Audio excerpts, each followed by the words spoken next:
Hey everybody. Welcome to Bracket Out Nothing Open Bracket number 8. I'm Kelmo, your co-commentator, co-host, joined today by Salte Boy. Hello. Uh, very excited to be here with you guys today for, I believe, the first open bracket since the patch dropped. Very excited to be commentating some high-level matches, especially with the new mechanics. I've only gotten to commentate beginner brackets since the patch dropped, so it'll be an interesting change of pace. We have a few killers in the bracket tonight. I'm excited for sure.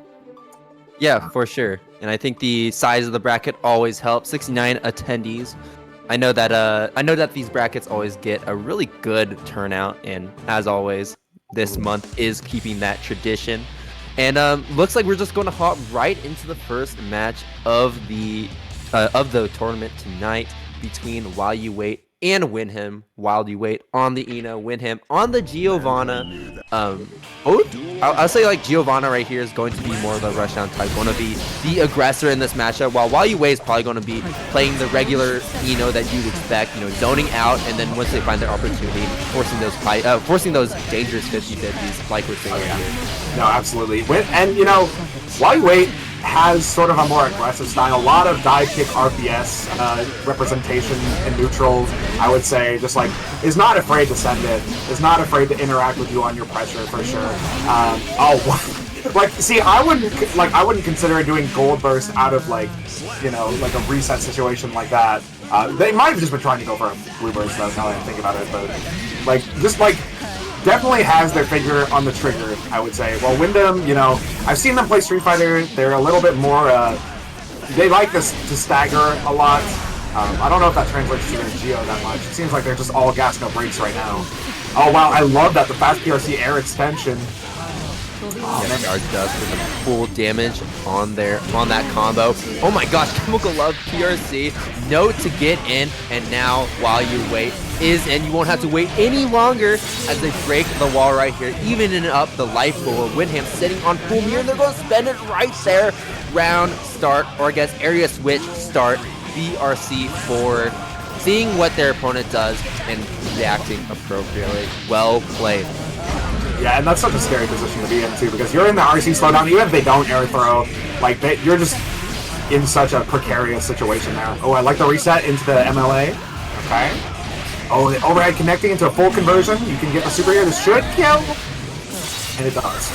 Yes, it will. Multi-hitting moves are always fantastic when it's low health because they chew through cuts a lot easier. And yeah, very strong final round from While You Wait right there. Perfect already, right off the bat in the first game. That's how you know we're in for something good. Yeah, Gio's not known for her strong defense options. She does have like a 4-frame, but it's pretty small, and she doesn't have like a true reversal that is meterless, right? So it's pretty hard to get out of pressure. You have to kind of gamble. Yeah, but like you said, that Winham does come from Street Fighter, so I do expect a lot of that patient Street Fighter defense, and also I think it translates well to a character like Giovanna, just because Giovanna is pretty strike throw in terms of mix with this character. It's pretty straightforward and nothing too complicated, but you don't have to be complicated to be strong in this game. As we see with this big counter hit into a pretty simple combo, but very, very effective in order to get that wall break, get that positive bonus, get that air jump in to connect, and going straight into the super, immediately killing from the area switch. Winham already securing a game for themselves. Yeah, that single hit JK hit confirming to the dive kick super was hot. I liked it. Always love seeing single hits into super. It feels very third strike, very oh man, what a 6P on the Sol Polente. Oh, what a trade too, being the blue beat. Good 6P on the MLA, expecting the reset. Oh, and the dive kick with punish in the 5K. Oh my gosh, so much back and forth between these two. It should be a super. Yep, getting the hard knockdown. Guessing for game unless you get the YRC off. Oh, what a trade! Winham barely, narrowly avoiding it. Oh, and narrowly avoiding that super as well. There's the cross-up over again, and the super comes out. Oh my gosh, While You Wait is not waiting at all. when it comes to these supers trying to get out of pressure. They just want to run their own offense. You said that while you wait is basically just no brakes, all pedal to the metal, and we're seeing it right here. While you wait is just pushing down on that gas this entire time in the burst bait from the Red RC. Wild Salt extension has some meter to super and has some meter to super and will do that. And yet another perfect while you wait is definitely having things go their way. Definitely a super explosive player, loves the RPS for sure. And like, there's some players, you know, they either, you know, get completely rocked, but then when they win, they perfect you. And like, I feel like that describes while you wait. You know what I mean? Like, it's never like a gray area with this guy. Oh man, here's another super for the hard knockdown, and you have full burst meter to play around with if Giovanna ends up getting out. Okay, the PRC. Oh, into a low. That's deceptive for sure. You always expect Eno to like go for empty low, right? Not just straight low. Yeah, for sure. And that was also a really tough situation too. With that low health, while you're not really scared of Chip or anything, because of the nature of Eno and how she likes to make you guess, if you guess wrong, that's just immediately dead from a single 1 or 2 hits. Gonna build up quite a bit of meter on Winham's end of things. Another whip punish. Oh, the single hit confirm into the super. And you have positive bonus starting over again. Empty low. That's gonna be the burst. Stroke going under the spiral arrow, and that's gonna be a CS air hit to clean up the kill. That's gonna be while you wait. I believe going up 3-0. A 3-1, but 3-1. Still very strong, right? Fast. Oh yeah, for sure. We're just saying wall breaks left and right. Supers breaking the wall, one-hit buttons into supers. These players know what they're looking for. They reckon they're like. It feels like every time they switch areas after a wall break, they have one thing in mind. It's like, you know what? I'm going to get the super to land, and nothing's going to stop me from making that happen. And we just see a single button and immediately something clicks in their head. Super wall break. We're going at this yet again. No, for sure, for sure. I like Jackie Nuts in the chat. Are we checking the news tonight? I don't know if you knew about this, but While You Wait made like a he made like a fucking it was almost like a rap video type thing for like when he was in our beginner bracket, and it was like check the news tonight, like While You Wait's gonna win like the beginner bracket or something like that.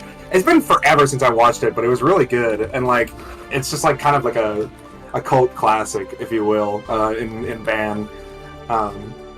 But yeah, it looks like we're getting Smalls versus Minute, which is Potemkin versus Bridget. Now, Potemkin doesn't like this matchup. I'm going to be straight with y'all. It's not the worst, and it's definitely a lot better this patch than it was when Bridget first came out. I think when Bridget first came out, it was the worst it's ever been. But it's not good. Yeah, and I think it is also helped too by the fact that Potemkin now has a new move, Heat Tackle, right? That provides another approach option as opposed to just Hammerfall, right? They have another option to get in against Bridget's zoning, and we're seeing it happen right now in real time. The Garuda hitting Meaty, and unfortunately Minuet was not blocking there, leading Smalls into a easy Potemkin Buster confirmed. Man, Smalls could have easily finished that off with like a 5K, a 2K, but no, they had to finish that off with a Buster. You gotta let them know, you're the grappler, you need as many command grabs as possible. That's how you keep riding your high. It's so funny, whenever I play Potemkin, I'm the opposite. Like, if I can kill them with a jab, I will, because I'm like, I'm not dropping this. You know? Also, like, some ways it's funnier that way too. Like, there's the grappler that just does their big command grab that does so much damage, and you have like the other move where it's just a slap. I could have sworn Minute press jab there, but I guess my eyes were playing tricks. That's going to be Smalls taking it 1-0 so far. Yeah, looking like it, and looking pretty good. Minuet, unfortunately, having a bit of trouble seems in this matchup, especially on the defense too. But there it is, the Heat Tackle going to be blocked. It is unsafe if it's not on hit. So that was an easy punch for Minuet, putting Smalls into the corner. Now Smalls is going to have a hard time dealing with this pressure. Lots of high lows and very safe high lows as well, but Smalls not phased. However, that big counter hit might do it. Unfortunately, no wall break from Minuet. Seems like they weren't quite sure what to do next. That shield is coming. You gotta be careful. Nice block on the tap dust. Yeah, that was a good idea from Minuet because, I mean, when you're blocking Gigantic. Oh wow, what a reset! Oh my goodness. Yeah, you're plus on hit there for sure, but like you can continue the combo, but Minuet was expecting that and ended up getting Buster reset. Oh my gosh, what an IB. Not going to get any punish off that though. No clash cancel from either player. Uh-oh.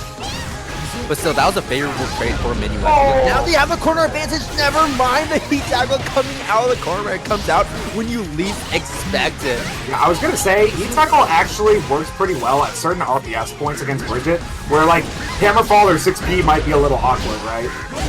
Oh, what a 6P! You know, normally players don't really go for 6P there against Mega. Oh, we're just going for Mega Fist. We have full meter, so why not, right? Oh my god. Alright, there's the DP coming out. Listen. 2H is a great tool against that. You don't have to do... Oh my god, it's catching the Blockbuster. Not like this. Dude, Smalls over here just content with throwing out forward Mega Fist. They're like, you know what? If you don't know how to deal with it, I'm going to keep doing it. And oh my gosh, the Temkin Buster whiff. We're still getting in. The White Wall Assault going to grant some invincibility to get that approach option right here. And Minuet, oh no, the DP being blocked. This is really, really bad if you're Minuet. Stuck here in the corner. He would actually beat out the Buster startup. I think actually that Smalls just like ended up timing it a little early because the throw production was still there and then just got whip punished for it. Because like the command grab will put you in counter hit state. Yeah, seems like it. There is that multi-hit. Yeah, you can't be slide heading in this matchup too much. Oh no! A little bit too early on the deflect shield. Gets counter hit and wall broken for that. Minuet is about to have the meter to play with here. Okay, yeah, it's gonna be full combo because that is so minus on block. I don't actually know how minus it is because I've been slacking on my season 3 homework, but it's pretty. It's minus enough to punish, and that's all that matters, right? Yeah, it's in the double digits at least.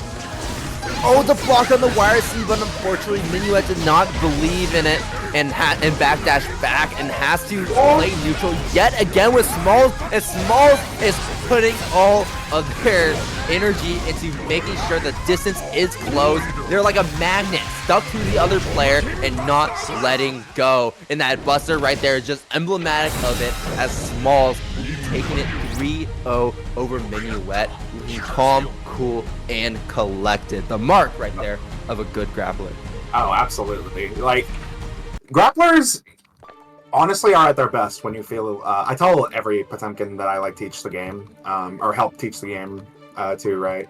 That the character kind of falls apart the second you stop feeling confident.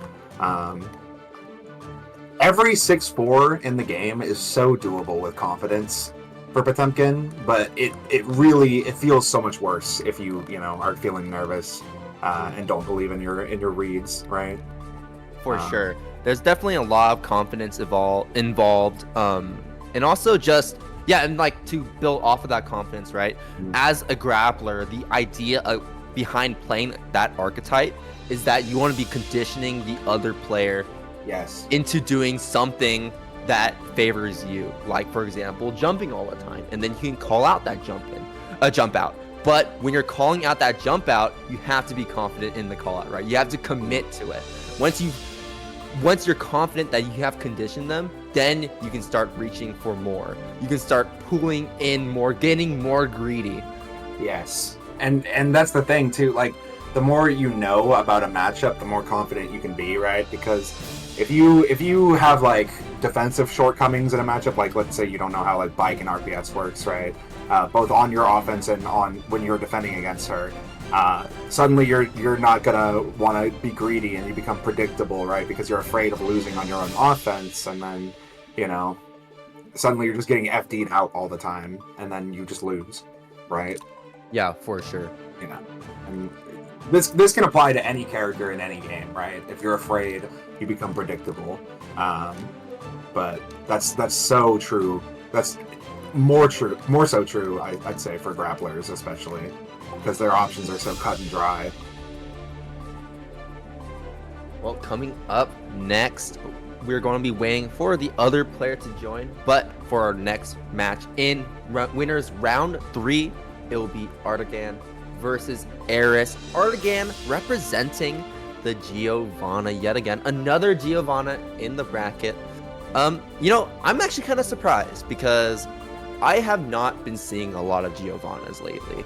I know that Giovanna's still a pretty solid character. I don't think people think the character is like bad, but I've been seeing a lot of Giovanna mains kind of switch off the character, so it's cool to see them stick to their guns. And I think this is a cool character too. Like the install that they got given really spices up their gameplay a lot. Yeah, it's almost like a pseudo Ken run almost, right? Where it like enhances your specials. Yeah, and they also, correct me if I'm wrong, but I think they added simple controls to it to make it a little bit more intuitive in combos. I know a lot of Geo players still use the old inputs just because they like practiced it for so long. My friend Jen does that. Yeah, this matchup, I would have to imagine it's even, probably skewed a little bit Kai favored just because he's got such big buttons and great defensive options as well. Yeah, I mean, Kai is just that all-rounder type of character, right? Oh, Kai has no clear weaknesses as long as you're using all of your tools and using all of his tools at his disposal, because he can do some zoning, he can do some rush down, he can do some mix, but they're not the strongest, right? So it's all about alternating through your options. And what a backdash, low slash counter hit punish from Eris right there.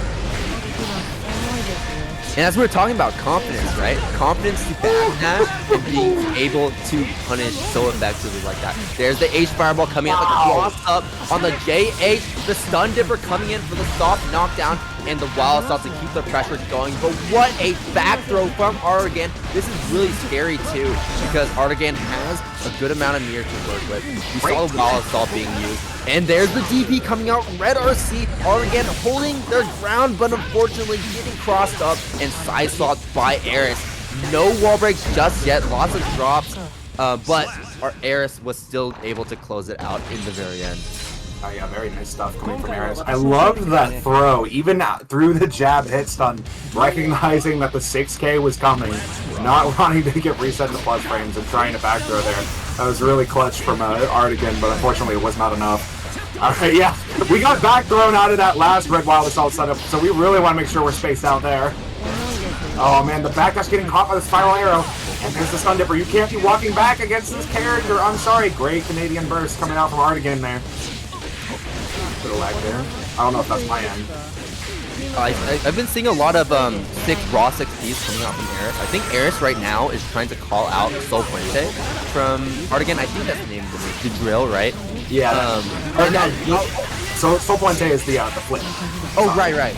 So yeah, so for the drill, I don't remember the name of the move specifically, but the 6P is one of the best ways to actually call it out. However, I want to see more reactive play rather than preemptive play, especially when you can get punished so easily by a character like Giovanna with that step dash, right? Oh yeah, she is such a masterful whip punish character, and even though Kai's buttons have reduced recovery in this patch, you know, it's still not something you want to make a habit of, preemptive play, that is. Oh, man. There's this, oh, wow, too far away to punish there.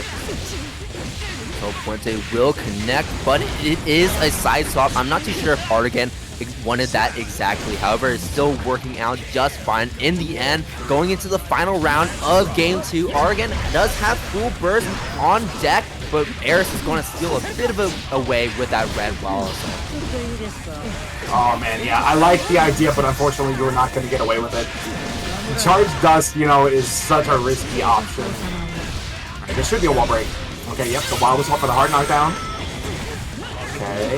And here's the positive bonus going to start accruing very fast with a successful throw as well, and a successful call out with that strike. Artigan will be taking Game 2, bringing them up to a score of 2-0. They just need one more game to close it off. But can they close it off is the question. Yeah, just opting to back off at round start. But now we got the corner. Okay, yeah, that's going to be Eris's burst down the toilet. Oh man, yeah, nice little FRC. Oh wow, what a shimmy, but isn't able to punish. The 6P is going to connect, and that is going to be the charge does for the optimal wall break ender. Oh wow, what a 2D. No, it's a 2! Oh my gosh. Nice little wall extension. We're going to use YRC to get out of this, and the 2K to chase Eris down. Something simple right there, something low committal, and did end up working in Artigan's favor to win that round. But we're going into the next round, and Eris has no burst. Artigan definitely is keeping track of that, keeping that in their head, in their notes, and is putting on that pressure immediately. Eris still no burst, even after a wall splash. And Artigan goes out without Eris getting any full burst meter acquired, and that ended up being the case as Artigan takes it with a super convincing win. It was not quite a perfect, but it might as well have been with how much health they had left. Alright, game number 4. Alright, not gonna go for the safe jump this time. I think because it was an air hit, it was a little bit awkward. Oh no! Whiffs the throw timing and ends up getting back thrown for their efforts. There's that Kai re-jump pressure that we love to see. Oh, okay, that's gonna be the burst. Oh, a lot of buttons being whipped here. We're fighting our demons. That 6P will work in the end for Eris, though. That gives them the elbow, and that is so much damage. Sacred Edge, not enough to kill, but Artigan holding on to their life. Unfortunately, that 5K after wall break will secure Eris the win as we go into the next round. Oh, wow, what a greedy... Oh my goodness. Alright, we're recycling back into the charge stun edge Oki. There's the RC off the tap dust. Okay, that's going to be a hard knockdown. So much damage on the table in Eris' favor. Oh, yep, there's the jab whiff into the throw. We're going to block that, but we have RC to go for the same mix-up. They'll never see it coming twice, right? So true, but Artigan doing a really good job at staying calm and actually calling out all of those overhead attempts, which is really, really good. Oh, what a stun dipper. Yeah, but, you know, if nobody's got me, you know, stun dippers got me. For sure. That's, as our founder, Mezzy, likes to say, the Disney Fast Pass of neutral. Oh man, yeah, Eris keeps getting caught fuzzying after that that guard crush spiral arrow. It is quite plus. I don't know how plus it is, but it's, as people like to say, it's the Garuda of Giovanna. Yeah, it might as well be. Oh wow, what a stun dipper yet again. This should carry you all the way to the corner. Yeah, it will, and also give that heavy fireball setup. YRC going to push Eris back, but Eris not caring at all. However, they are going to have to care about that big counter hit. Not enough to kill that 2H, whipping the conversion at the very end, but that 5K will end up taking it as Artigan closes in on that set point. But this is the final game between these two players, so Eris could definitely take a round back and get set point of their own. You see that? The Chave cancel into Chave Sopolente? That would have hit me for sure. Just seeing the cancel would have thrown off my timing so bad. Oh my goodness. Alright. The reset. Soft knockdown. Okay, another cross-up. Alright, now Eris has meter. Careful. Alright. Yep. Artigan's being careful, but unfortunately not careful enough. Walking back, getting caught by the stun dipper. Going to get carried all the way to the wall. Oh, right. Not going to connect, but it is alright.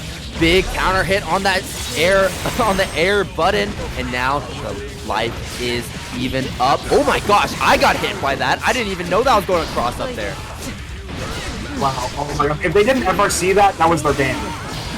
YRC burst to keep the offensive pressure. Artigan believing in the win and was able to squeak it out at the very end. I like the usage of 2D to finish it off too, to get that extra low profile. And there we go. Artigan 3-2. It actually was a much closer game than I expected as when we started it out in the first place. No, for sure. Yeah, that was. I saw a lot of impressive stuff from both players. I really liked Eris's use of FD breaks in the air. Like for those cross-up JSs, that was really good. Really good. I don't see Kai do that a lot, to be honest. Like, it's something I expect from like Soul or you know, even Geo sometimes, but like I never see Kai players do it. Really cool stuff, for sure. Well, Eris might just be the first. Eris right here, trailblazing the Kai mix, because we all know that Kai right here, King of Illyria, more like the King of Mids. For real. Speaking of mids, we got the Jacko player coming up versus Head Chef. I don't know if it's gonna be one of those situations where it's not actually a Jacko. I think it would be really funny if that's the case. But you know, the Jacko player and they play like Sim or playing something. Johnny or something. That'd be crazy. Yeah, for real. And you know, Head Chef, one of our band graduates. There's been quite a few band graduates up on stage already, but I point this out because Head Chef plays one of my favorite characters in the game, Bedman. So always a treat to watch that. I personally, sorry, I didn't mean to cut you off. No, you're good. I personally don't like the Bedman Jacko matchup. I don't think it's very fun. It could be fine because I'm not like, I don't play Bedman at like the highest level, obviously, so I'm not sure how it plays out at the end of the day. But it doesn't feel great. I'm not a fan of it. But we'll see how these two match up against each other. For all we know, the Jacko player might hate the Bedman matchup, so we really don't know. But yeah, and I like also that you pointed out that this is a graduate from the beginner brackets too, because you know it's really cool seeing these players like practicing in that beginner bracket, getting good at the game, and then bringing those skills over to the open bracket in the open waters to test their skills and get even better. And it's really cool too that they were able to graduate with a Bedman. That's not really something you see often because I feel like Bedman is a much harder character to perform well with. But it's cool to see them cooking right here, so to speak, with this character enough to actually make it into round 3. Oh yeah, absolutely, and I'm very happy to see it. Oh man, but that's the thing. Even if you no hit confirmed into the Beyblade, unfortunately, you actually can get that as of the first Season 3 patch now. You can just hit confirm jab into Beyblade because it has a higher attack level. And that's one of Bedman's main ways to escape the corner, but sometimes it just eludes you in situations like that. Okay, yeah, we're gonna jab, get off me. Unfortunately, not gonna be able to keep that error stored because of the minion behind you. Oh no, goes into the Beyblade on air block, or on air hit, that's going to be even more negative. Okay, here it is. There's the pressure that we all know and love from Jacko in the throw to finish it off. That's kind of a tough situation too, because you have to FD all that if you don't want to get chipped out. And Head Chef was starting to near some pretty low life. And then with like, and when you FD, you are draining meters. So you don't have access to wire RCs, you don't have access to supers, and Bedman doesn't have the best pressure on their own, so they kind of need those resources. Oh man, yeah, Head Chef is a player oh no, this is going to be all the way in Florida. Okay. Oh, drops it at the very end. Head Chef could make something work right now, and that 5P confirm might as well do it. There we have the rewind. The deflection going to push Bedman back, but it's not going to matter all too much.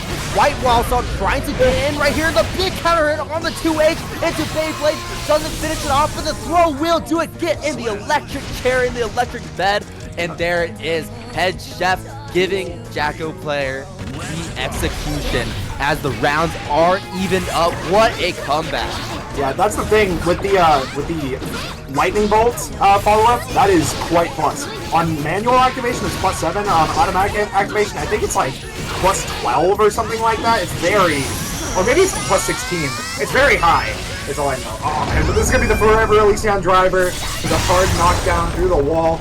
Huge life deficit for Head Chef. And, you know, Juno can kind of just camp. Yeah, that's going to be the attack command, catching Head Chef's jump, I believe. Because I don't know what else you'd really want to do there from that distance. Dash or jump, you're getting hit, for sure. Head Chef is going to have to show some discipline, I think, on defense, especially when a minion's behind him. Because that's when you're most vulnerable against Jacko, I think. You're not doing anything with that minion behind you. And I also like Head Chef's approach in this matchup. Just throwing out these fireballs, right? Because when Jacko blocks these fireballs, or when the minions get hit by the fireballs, the minions do die. So Head Chef is constantly clearing the screen, forcing Jacko to approach or find some different option to get these minions on the screen, right? Yes, absolutely. Also, Fun little known fact, I think, about Bedman. You can actually, no matter what height he is from the ground, any 6B, you can 6B any JS safe jump of his. The only reason Bedman players actually do it is because obviously not everybody knows that, and because it's the best possible meaty situation if you don't mash on it, but you can 6B it and force him to use one of his more awkward buttons for a safe jump. JH is obviously the best mix-wise, but it's not as reliable against backdash, for example.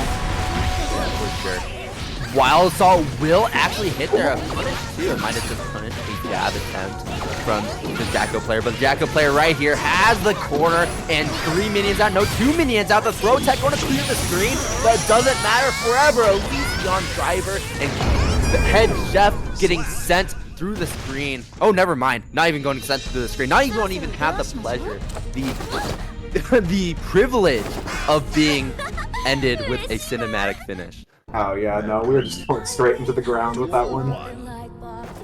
Alright, game number 3. Oh man, what an air throw, knowing that Head Chef wanted to be in the air. Head Chef not wanting to challenge there. Alright, we're getting the error stored, but a minion's coming. That's the thing too, it's hard to contest these minions and keep an error out, especially against other zoner type characters. Yeah, that is true, right? Because Head Chef is zoning out Jacko to clear the screen from the minions. But at the same time, Jacko can kind of do the same thing and take out these errors, which is the main game plan from a character like that, right?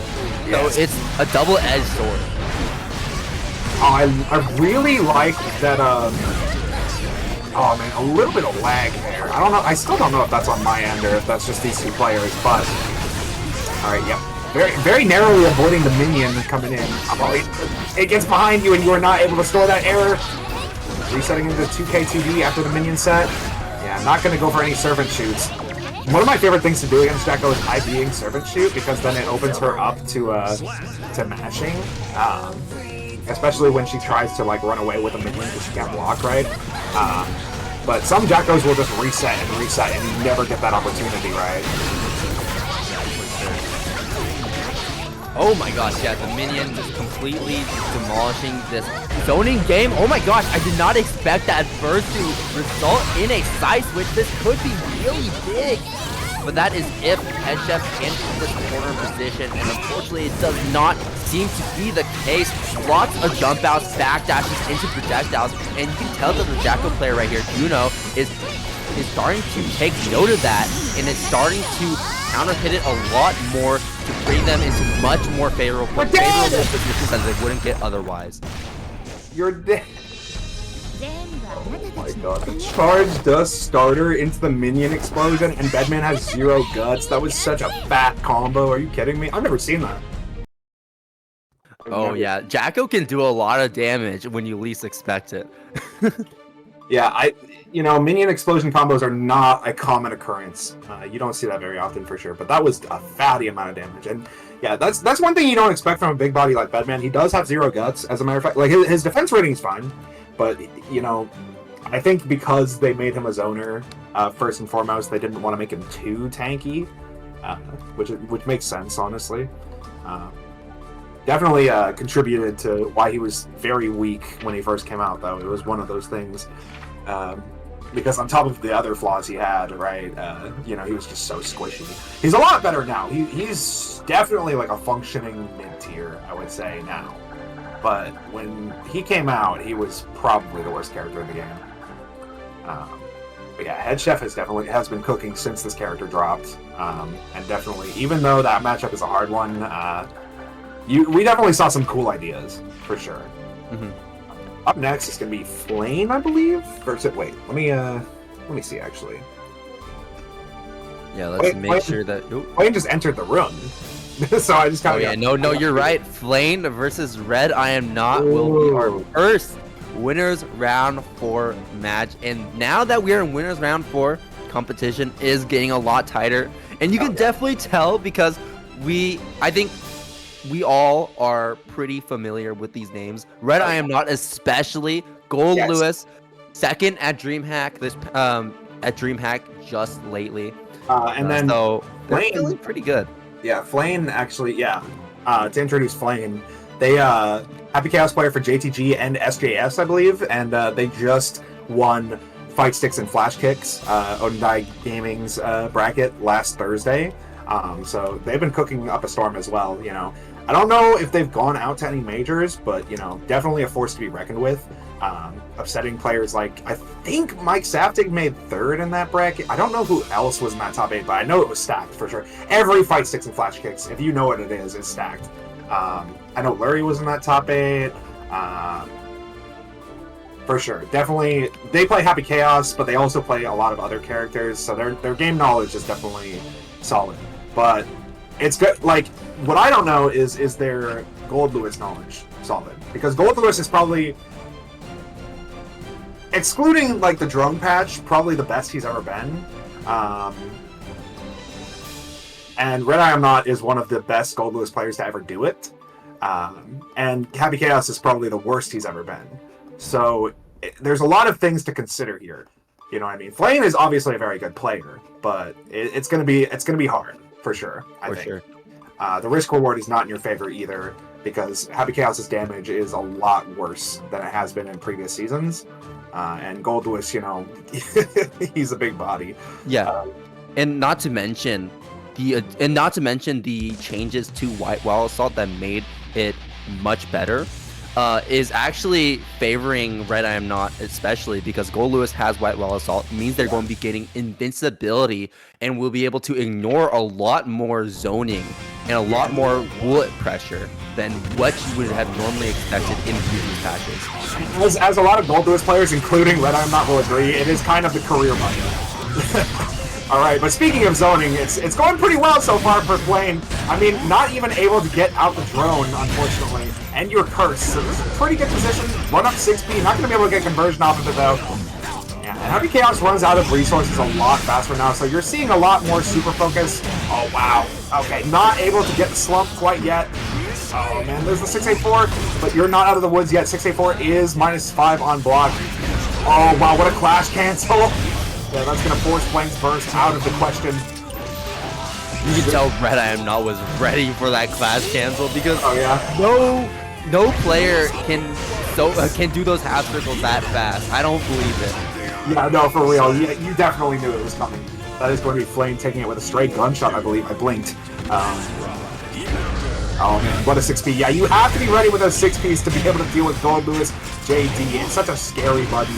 Even if your 6P is bad, you just have to be ready. You have to know when it's coming. You're very nice. Able to stick the curse onto Red I Am Not right before the wall break. Gonna be a hefty amount of damage for sure. Will refill the bullets too. Flame actually sitting on half concentration gauge, so that does mean that they're going to go for a more rushdown approach, and that is exactly what they're doing right now. Has that meter fully stocked up. Concentration super yet again for good measure. White Wall Assault in, but that was a just defend from Flame, meaning that it's going to not matter as much in terms of that frame of advantage that Red I Am Not was given. I like the far slash attempt. Oh no, White Wall Assault not connecting. Flame doing such a good job of avoiding these, but that is going to be a full conversion into 684 knockdown, and now you are in the Gold Lewis blunder with no reversal. Only one. Oh, I think you're dead. Yep. Oh my gosh. Yeah, the moment I saw Red I Am Not throw Flame into the corner, something activated. Like, Red I Am Not knew that he finally realized it was his time. He was trying to get this the entire time. Oh, yeah, that's very plus if you end up blocking that overhead one. Okay, there's the 684. Trying to bait out a YRC, I believe. Okay, here's the PR. Okay, tries to bait out another burst. Flame not mashing in response. Too scared. Very great backdash. That's going to be the 2K TV. Wow, the 5K whiff. Getting you the flip. Oh my gosh. Nice catch on the backdash. And now you're cursed. You're in a very bad position as Red I Am Not. Flame has full meter, full burst to play around with. Yeah, it constantly feels like Red I Am Not is so low on resources, like basically has no resources this entire time, while Flame here is just sitting comfortably in as the rich right here. Could be dead. Oh no, drops it. They could want, tries to go for a concentration, and Red I Am Not took that opportunity to get in. That's not going to be enough to kill. Hit by the YRC is going to have to hold this pressure. Unfortunately, that 5D always going to come out at some point, and caught Red I Am Not that time around as Flame takes the first game. Even the best players get hit by tap dust. Oh yeah, for sure. It is so fast, right? Yep. And it's just They're so only scary human. because there's so many things that Happy Chaos can do. The mental stack is so high that even if it seems like it's the obvious approach, it might as well not be. Yeah, absolutely. You're only, even as good as you are, you're only human. You only have human reaction time, right? And, you know, tap dust is just barely reactable. If I recall correctly, I think it's like 20-something frames. It's been a while. I have not been on my Strive homework as of late. But, alright, we're going into game number 2 here. Red I'm not, you know, if anybody can make it happen, we've seen with that back throw incident earlier. If anybody can make this bad matchup happen, it's Red I'm not, for sure. You know, Blaine having a good start, for sure. And I'm sure that Red I Am Not has played a lot of Happy Chaoses before. I think I remember one time where I watched Red I Am Not go through the Happy Chaos Gauntlet in top 8. I think they played like 4 Happy Chaoses in a row. So I think they're feeling pretty good, even though they hate the matchup. I'm sure of it. Yeah. Oh wow, what if Jay has to keep Blaine where they want him? Okay. Let's how frames going. We are bursting that low PT. And can you believe it? That was like the first major hit right there at the very end. And Blaine, even though that was only the first major hit, Blaine has half their health gone because of how much chip damage that Gold Lewis does. Exactly. This is the chip damage win condition character, after all. Along with Jacko, right? Yeah, that's going to be a hard knockdown. Definitely significant momentum shift in favor of Blaine here. So super focus. We're still in. Oh, very nice back throw. Oh, and another throw through the drone before it was able to meaty. Yeah, there we go. Didn't have enough meter to super at that wall break. Unfortunately, will get counter hit by that back dash jump attack, and that is it. Oh no, a stray gun blow. One shot is all Flame needs to confirm into a full combo wall break, and that was the finish, by the way. Oh yeah. Okay, yep, there's that tap dust again. Oh man. Nice IBFD on Wake Up, but unfortunately against Chaos, it's not going to mean much, especially when Super Focus is restoring those resources right there. Oh man, what a backdash into the back throw. This could be the momentum shift that Red I'm Not needs. Nice low. That's going to be the burst coming out from Blaine. Yeah, we do not want to hold any of that. Nice 2P. Going to catch whatever button they were going for with the 684. Oh, catching the backdash with the overhead. You're dead, I think. Yep. Yeah, looks like it. Oh my goodness, so much damage coming out from Red I'm Not. Evening things up real quick. Great air throw. Yeah, and the 684 is coming out. Oh! White Wall saw back in, like, you deflect, shield me? You think I'm going to take that line down? No, you will not! Red I Am Not did not want that risk to go down, and what a good call, too, to White Wall Assault back and use that meter to make sure that you preserve that damage scaling, because I think without it, that combo right there would not have killed. Yeah, no, absolutely. Man, it's just, man, it's crazy seeing what Gold Lewis players are capable of when their character is good. Because like we've been in the know that these, like, there's so many top level Gold Lewis players. You know what I mean? But like the character was kind of stinky for a very long time, I would say. Hey, so between you and me, I think the character was always good. I think people just hadn't figured it out by then. Honestly, I mean, I would say that a lot of players fighting Gold Lewis haven't figured it out, you know what I mean? And I feel like that kind of carried him a long way. But you know, once you get to the top level, you know, you can't really rely on people not knowing the BTs or anything, you know? You kind of have to make do. I would honestly say that, like, Gold Lewis, like, there's such a high concentration of these really strong Gold Lewis players. And, like, now that they have, like, a real, honest-to-God, like, neutral skip, again, it's not the God drone, but it's really good, right? Yeah. They're able to cook. Tap Dust coming out yet again. It will be represented at one point or another, and it will keep coming. Unfortunately, Red I'm not able to react to it. We'll get wild salted through the wall. Hard knockdown. Another wall break. No, not quite. It seems like Flame ran out of gun at that moment. But that back throw will be doing a lot of work. The roll through, cross up, and Flame able to take that round, barely getting touched. And I think Flame, I forget what the score was actually. I think it's 1-1 right now because oh yeah, right. But I'm not just like murdered them with that last combo. But, oh wow, great mash on the overhead. Yeah, that one you have to interrupt, otherwise I think it's like plus 16 or something ridiculous like that. Oh man, great bait. Only able to get a 6-8-4 knockdown, but still, any hard knockdown is significant when you're goalless. Yeah, for sure, because once you get that hard knockdown, you can get the meaties, and then with your meeting as Gold Lewis, you're going to get those plus frames and start getting them scared, starting to guess. There's the overhead, and just keeping these plus frames up and abusing those plus frames to get a throw off as well. Flame not going to bite with that burst, is opting to save that burst going into the next round, and that's smart too, because this does make it so that odds are looking a lot more favorable starting in this next round. Oh wow. Okay, yeah, there's gonna be the drone coming out. Yeah, we're just gonna jump right over that at the ready, being the perfect air to ground tool. Although it takes a lot more concentration now, so. That was a great late burst from Flame. Realizing that Red I Am Not knows that he has burst, so he just delayed it to catch him off guard. It's like, I know, you know, I know, right? Right, exactly. Oh, wow, what a 6-8-4 and the BRC! Because you're in hit stun, it ended up getting you an early cancel window. That's crazy. Oh, nice cross up too. Very sneaky round coming in from Red I Am Not. I love that. Use it like you get put into hit stun out of a trade when your 6-8-4 connects, and then you just go into BRC to get the extension. That was so cool.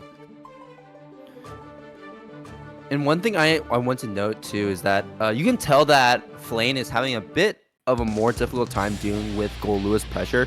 And really the only ways you're seeing them escape that kind of pressure is at max distances where they can backdash, or when they can use the flex shield or burst, right? Because yes, Happy Chaos does not have a lot of defensive options. They don't have a reversal, and they don't have a metered reversal either, right? The super doesn't really count.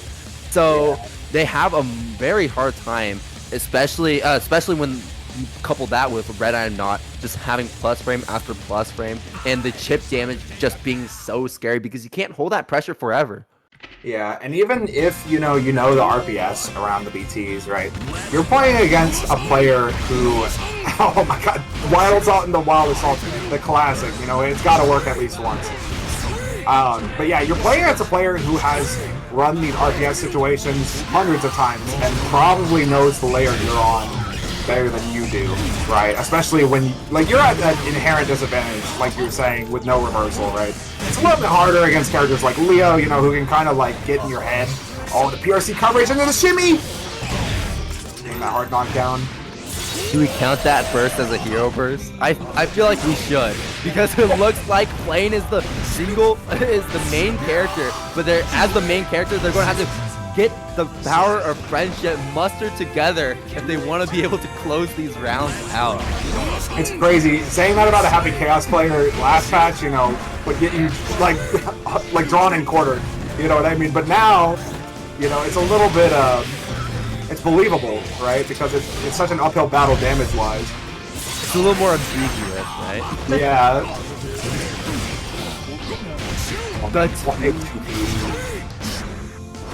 It's such a great defensive tool from it's disjointed, right? We saw that F-Shiki from Red I Am Not off the Wild Assault Guard Crush at DreamHack as well. Oh, great IBFDs on Wake Up, but Flame just going straight for the throw into the fast RC. Going to get the pickup off the OTG with steady aim, and the Wild Assault for the hard knockdown. What are we going to see for the OG here? Okay, that's just going to be a straight YRC. Catching the backdash. Not going to be enough to kill, but oh my gosh, Red I Am Not ending it out with Skyfish out of all the moves. That's a nice gun you got there. Right? Mine's Pulls bigger. out his giant machine gun. Have a taste of this instead. Don't bring a gun to a bigger gunfight. Yeah, Red I Am Not will be taking that set. I love that confidence too. Just calling out those backdashes with the BTs, right? Yeah, no, absolutely. Yeah, this is a very good, because like there's not a lot Abigail can do there, because like yeah, there are certain BTs you can backdash, right? And then like you could spend 50 bursts on deflect shield because it is better now, right? Or you could try and gamble on blocking a normal and YRCing, you know what I mean? But that all depends on your resources. But like if you're like completely naked, right, and you don't have anything to spend, all you can really do is backdash, and then you're like you're playing Red Eye Not's game at that point, and it's such a scary game to play because you just die if you're wrong. You die if you're wrong, or you get shipped out if you're wrong, basically. Yeah, for sure. But going into the next game, we're just getting right into it. Jevil versus ATL Riot. Our PO for Tension Temple. Just grinding the game. Love to see it. On the Axel, probably having a lot of fun with the new move. But can we be quiet for a second? We got an Elfelt showing up in winners round 4, no less. I want to see what Jevil here has cooking in the oven, because I haven't been seeing a lot of Elfelt too much recently. I feel like people have been considering this character's toolkit a little too limited, but it should be interesting to see how exactly they play this character and how exactly they're finding success with her. Yeah, I heard that Elfelt, you know, kind of, even though she has decent run speed, she has kind of a little bit of trouble approaching in certain matchups. I feel like Axel, you know, especially with his buff 2P, might be an issue here. And, you know, Riot is definitely one of the better Axels in NA. Also has a, you know, great conversion sense on the character. So it's not going to be easy for Devil, I don't think. Definitely one of the people who started blabbing those tornado combos the second the patch dropped and mastering them.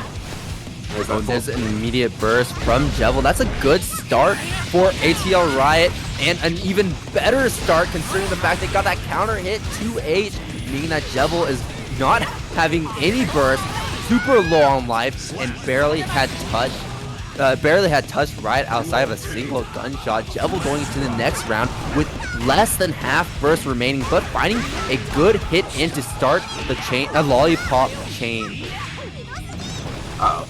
Oh, I think I mixed up the words. Chain lollipop. There we go. Yeah, oh no, looks like we got a lag spike. I think we're gonna test quite choppy. Yeah, we might see a connection test for sure.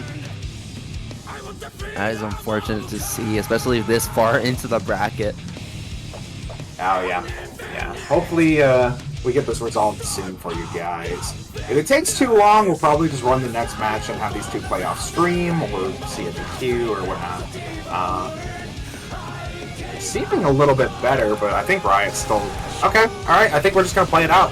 Alright, Strive Earth. Oh man, just getting put right into the Elfelt blender. Not what you want to see when you are Axel low. We do not have a DP. We do have one of the best 2Ks in the game, however. What a 60 on the JS. Okay, and the frame trapping 2H coming out. Ooh, what an IV. Oh man, but the YRC is not going to connect. There's going to be the full screen burst. Getting scooped. There's the cross up. You got to keep in mind that if you block that Rensen 2 in the air, you're actually going to be sent to the other side of the Axel. So you got to be ready to immediately block. And there we go. Riot able to close it out with an Axel Bomber flourish at to boot. Pro tip, guys. Also, it was... Well, honestly, the lag seemed to be coming from a lot of more intensive moves. If you know your computer kind of lags whenever certain moves come out, I would recommend just going to Task Manager and setting your Strive's priority to high for your CPU. It helps a lot, honestly. I do it before I start. You have to do it every time you launch the game, which sucks. But I do it every time, and I used to experience those issues a lot, and I never do anymore. It's really easy, too. But yeah, we're going to be seeing a swap to the Johnny, it looks like. Well, that's interesting. Yeah, I don't imagine Johnny likes this matchup that much, but I mean, with the changes to his step dash being jump cancelable now, if I'm not mistaken, it might be a little bit easier to maneuver around. Not that you want to spend a lot of time in the air versus Axel, but it's, you know, it's something. You know, just having a static step dash sounds a lot worse. Yeah, it's about having more approach options, right? Having approach options is always better against a zoner, right? Because you want to have you don't want the zoner to be able to constantly be able to predict where you're going to end up. Yes, exactly. Alright, so let's see how this plays out. Both characters have pretty strong far slashes at the start, but that is going to be Axel winning out the round start situation, getting right where he wants to be. Yeah, no, we're not letting Jebel set up anything right now. Break his legs, so we say. Not letting that Johnny close the distance at all. Rensen, get over here and get away from me. Counter hit, red RC to get the full extension. Wild Assault as well. Axel Bomber and the command throw being a little sneaky too, going actually off screen for a bit, so a little bit harder to react to. I like that a lot. And you know, honestly, I never really thought about this, but the Tornado is such a good move to make sure that you don't give up too much screen position. Even though Red Eye not ended up opting for more zoning, like, that's the thing. After Axel, like, gets a knockdown on you and you're full screen, right? Like, it's like, man, why would they want to approach, you know? But, like, the Tornado kind of gives them a safe way to approach and, like, just get more screen space. Yeah, you know, sure, without giving up that zoning position either. So it's like such a nice like tool, I would say, on top of being like an extension to his conversion. Oh, man, yeah, for sure, because like the Tornado basically is just like setting up a wall, right? It's keeping them from approaching and also giving you a safe way to approach when you press your buttons. And it's also great as a media option because of how plus it is, but looks like Riot will not be needing to use the Tornado at all right there in that final round to get a second game on deck. Are we going to see another character swap? I'm not too sure. I feel like Jebel was looking a lot stronger on the L felt before, but maybe they're not feeling it, and maybe they're going to stick to their guns and play Johnny.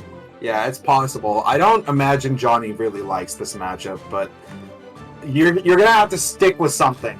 You know what I mean? It's going to be hard. If you have a third character in the pocket, it's going to be, you know, hard to find that data. You know what I mean? Yeah, because that like messes with muscle memory too, right? Yeah, no, absolutely. I mean, some people, like, if they practice enough, they can definitely manage swaps between multiple characters, but it's not ideal, for sure. The pocket chip, true. Yeah, Axel does not like chip whatsoever. Whenever I see a high-level Axel clean up a high-level chip, it's always very impressive. Because that matchup is stinky. Axel does not like speedsters, that's for sure. Yeah, looks like we are getting character swap though. What is the character? Place your bets now. It is L Felt. We are going back to what worked before, and I like that too. I like that Jebel is going back to what worked before and has played the matchup against Riot with this character, so they know more of what to expect and what tools they should be using to get in and start their offense, because L Felt kind of needs to get in, right? The way that Chain Lollipop works requires L Felt to be directly on top of you. Yeah, exactly. Yeah. And sometimes it's kind of stinky, especially against something as fast and as low hitting as Axel 2K, for example. Axel 2K, call that the Axel low. For real. Duel 1. Well, here it is, Game 3. Will Jebel be able to get a comeback? We will see. This is a fantastic start, though, to actually stage 1. There it is, Chain Lollipop catching low. Looks like Jebel tried to go for a reset into a throw. Didn't end up working out, but this combo will. Trying to go for a burst bait. Obviously, Riot not going to fight, not believing in the round, but they might start believing now with Jebel in the corner and watch a solid counter hits to rack that damage up. These TK bombers are going crazy. Bomber does so much damage in combos and on counter hits. And there's the 2H anti-air sniping Jebel from all the way up. Stop shooting guns. Stop trying to snipe Axel from on top. What are you doing in the air? Yeah, the 2S is like, it looks like it would be a 2H, right? The 2H and the 2S should be swapped, honestly. That always screws me up. But yeah, that's going to be the burst offline here for Riot. 5P connecting, gonna get a conversion, but the full screen burst ends up connecting. There's the, what is it called in the next or the bridal something? Bridal Express? Yeah, I think it's just, like, 236K or something like that. Or it's like shotgun something. It's 214K. Oh, that's what it is, right. Oh, yeah. But thank God they didn't put Bridal Express. Right. Okay, yeah, you have to have the punish for this. Oh no, doesn't know the punish! You have to jump over that air dash in.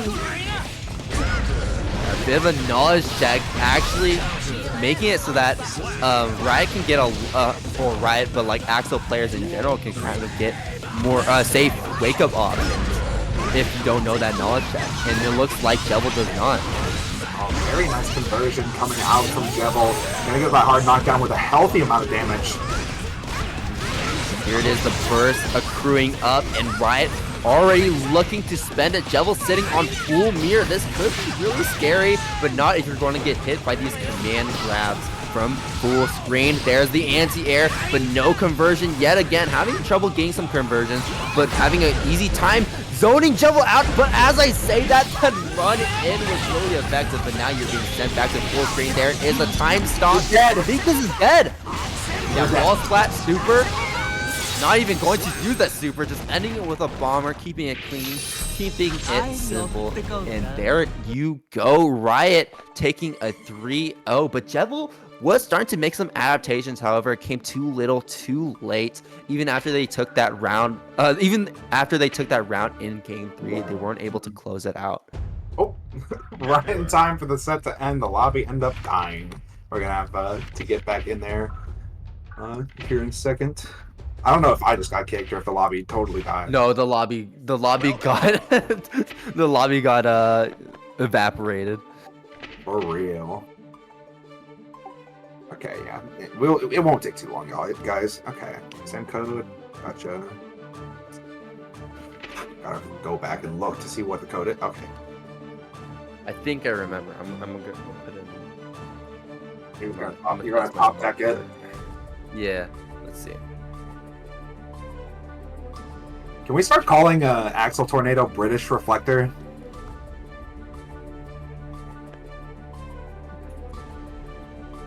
You're going to kill me with that one. No, Kel. Why?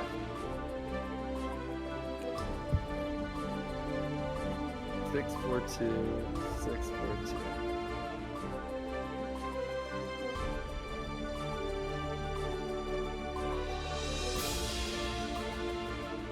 Okay. English Reflector? I mean... Wait, yeah, that one's a little bit better. Because that has a G.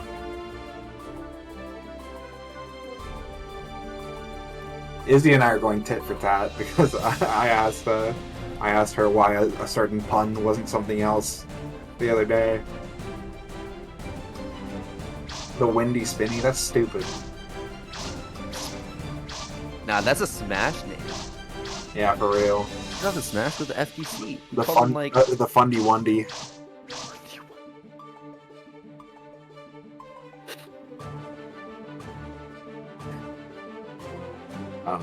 The people have spoken. Malith is getting timed out. Alright, who do we have next? It's looking like, ooh, Shampoo Goblin versus Musty Commentator.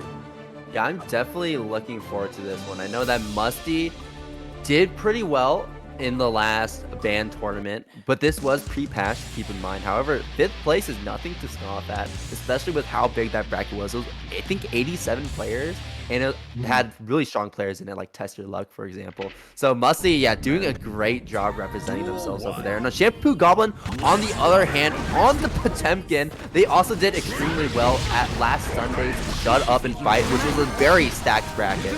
So I'm excited to see what we have to offer. However, Shampoo Goblin did have a harder time against in that same bracket. So let's see if they can be able, if they're able to properly beat Musty's Kai right here.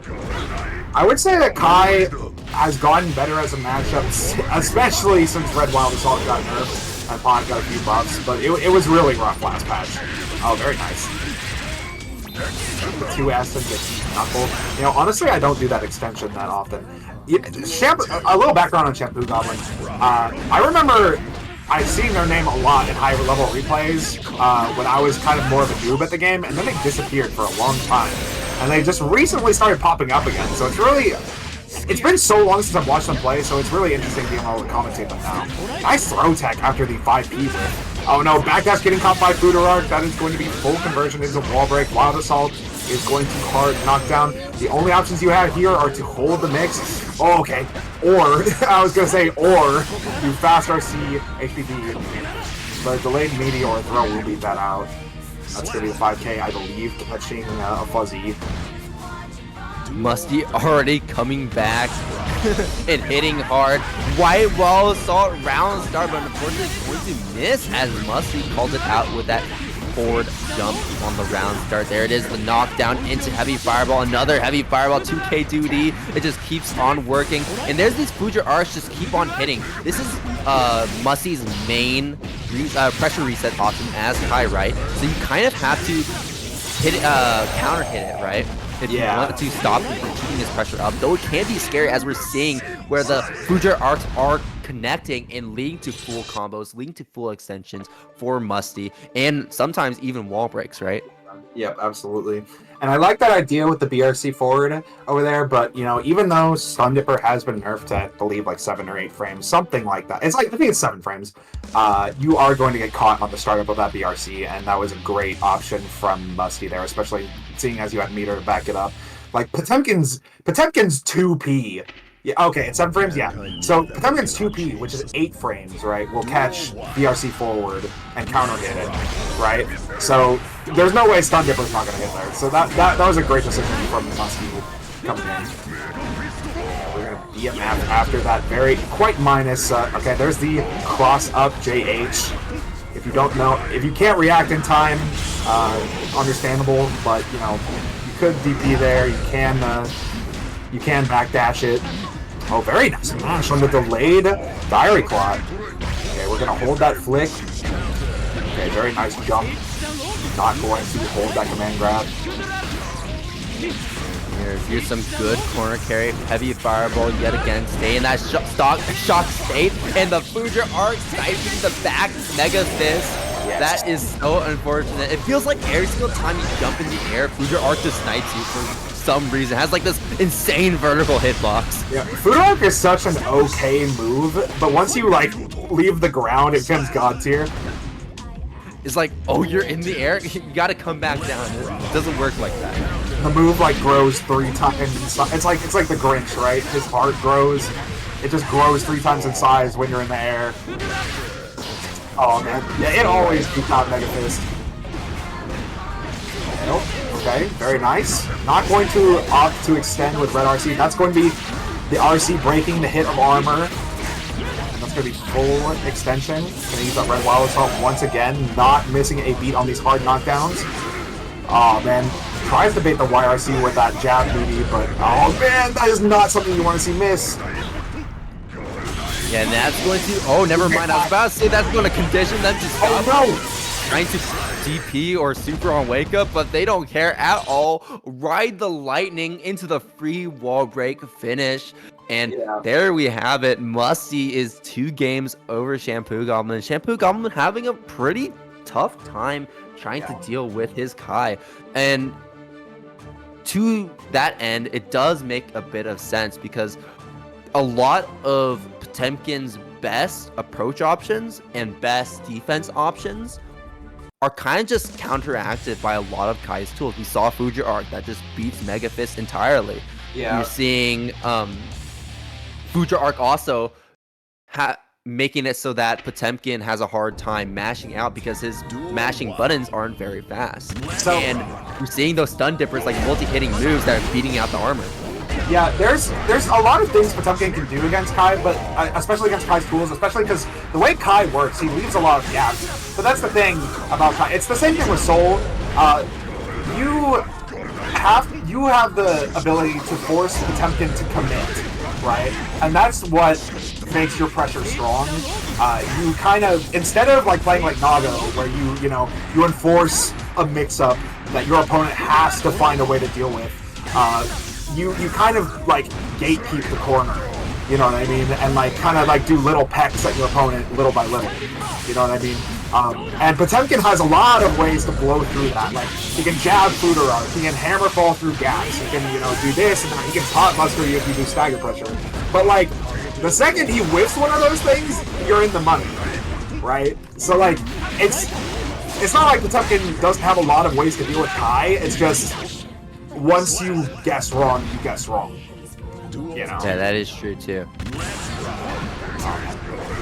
Yeah, no, spaced out a little bit too far away to get that Garuda on block there. Alright, yeah, we're just gonna reset. We want to hold the corner here. We don't want to let Potemkin get into a position he likes. There's the BMF, very nice stuff. Yeah, that's the thing, like, even, oh, great reaction to the Wild Assault in the PRC slowdown. Yeah, trying to bail him out. See, yeah, they're definitely trying to get Shampoo Goblin to commit to something, and Shampoo Goblin's not biting there. I've been food arts too many times to let you do that shit to me. That's gonna be the whiff punish on the Garuda impact. And Musty right now is having such great knowledge of how Garuda works. It feels like after 1 or 2 Garudas, Shampoo Goblin can't really do anything to keep that pressure going despite those plus frames. And it's really difficult because like Musty is just constantly backdashing out, escaping those busters every single time, and punishing really, really well, really effectively. Yeah. No, absolutely. It's definitely one of those characters that, you know, from an early age in your Guilty Gear Strive career, you're like, damn, I need to never lose to this character again. And you will lose to him. But, you know, I feel like that's one of the first characters you like really knock out in terms of learning how to deal with them. Oh man, looks like, oh, I love Voltion. Voltion, well, I don't like know them, but like I watched them in the Milia versus Chip crew battle, and they were sick.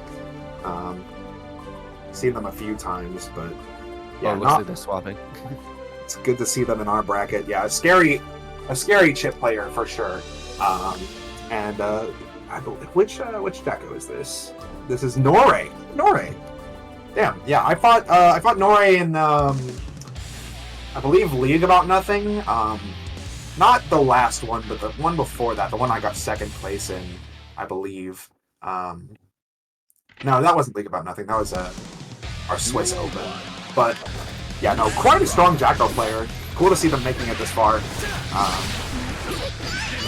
And now, yeah, I know chip players aren't huge on this matchup just because Jacko has a godlike 2K, right? But I imagine Jacko, you know, loses still because of how Chip works.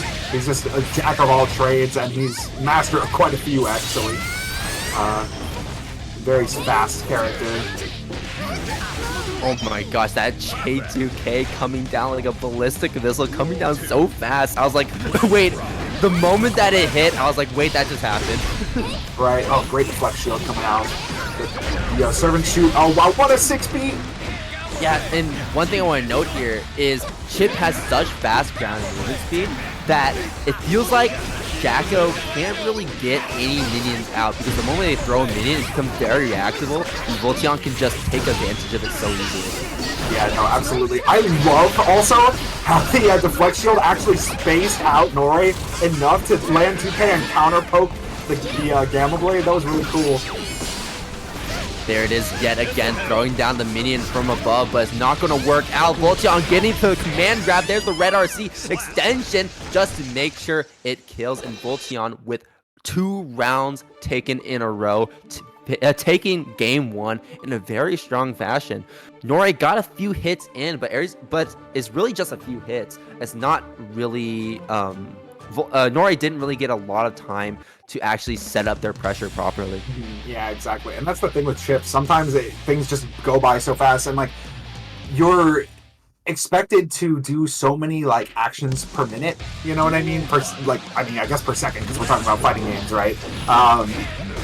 You're expected to do so many inputs, and like it's inevitable you get a little sloppy, especially the more uncomfortable with the matchup you are, right? Like there's just so many scrambles. This guy's coming at you at like 1,000,000 miles per hour. He's mixing you, and like by the time you finally get that opening, you know, he either bursts you or you mess up.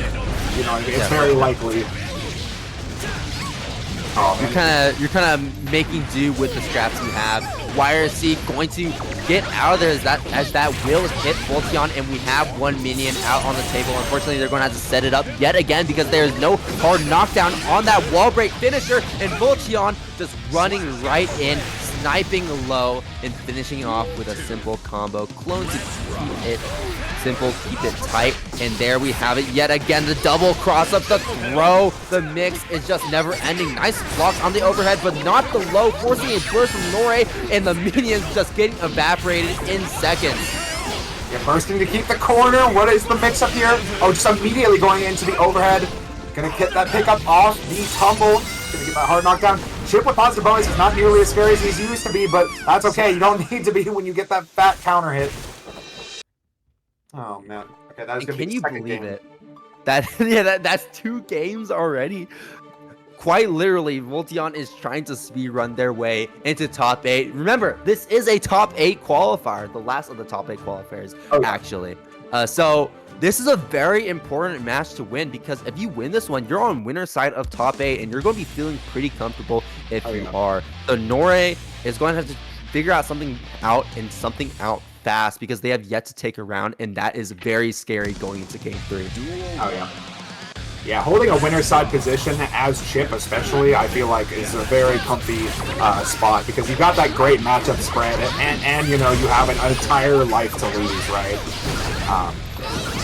So yeah, definitely would like to see, or I'm sure Voltion would like to see that, but it's going to be hard to win it from this position. Yeah, you're too high up for that to connect, unfortunately, for Nore. And now the momentum is swinging back into Voltion's favor. We're going to reset into the corner. Oh, no, was not ready to PRC to chase the backdash. Unfortunately, going to get clipped by the JD, trying to go for that neutral skip. I know it's not quite as potent ever since the last patch, because they nerfed some... they put a ceiling on Fast RC rockets. And I think... Oh, yeah. Yeah, Chip and, you know, were definitely, like, the most affected by that, because they had particularly fast ones. Great block. Actually, taking advantage of Voltion's respect on the minus frames.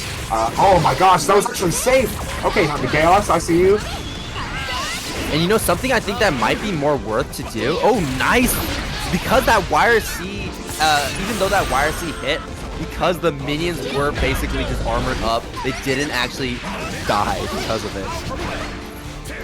That pressure up, but they need to get out of this corner and fast. YRC yet again throwing out some minions on the table. Voltion is just 1 hit away, but Voltion has the momentum shifted into their favor as Nore is in the corner. Burst baiting Nore, getting the wall break. Voltion is still alive in game 3. It has one more round to take as they are on set point. Nore starting this one with less than half burst though, and getting DP'd as a result. Nice block from the overhead. There's the back throw into the corner. Oh wow, actually, the 2D actually made it to where that Nore got bursted out of the corner instead of into it. Very nicely done. Okay, the minions are online. Okay, this actually no. Okay, Chip's defense rating, even though like, okay, no, it's his defense rating that's bad. His guts are actually pretty decent though.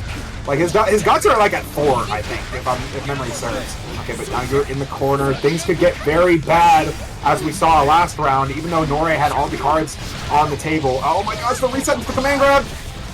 Quite a bit of damage. Overhead. Nice block over it. Oh, the respect. Another command. Oh, and there's the red RC. You're dead. No! Voltion just swooping in and robbing that round from Nore as Voltion will secure their top 8 winner's spot along with ATL Riot, Musty, and Red I Am Not. We are having a stacked top 8 so far. But before we get into top 8, let's have a quick break as we wait for the loser's side to catch up, and we will see you back in just a moment. Oh yeah, absolutely. Get hydrated, you know, use the bathroom, whatever you need to do, but don't tab out. We will be back soon.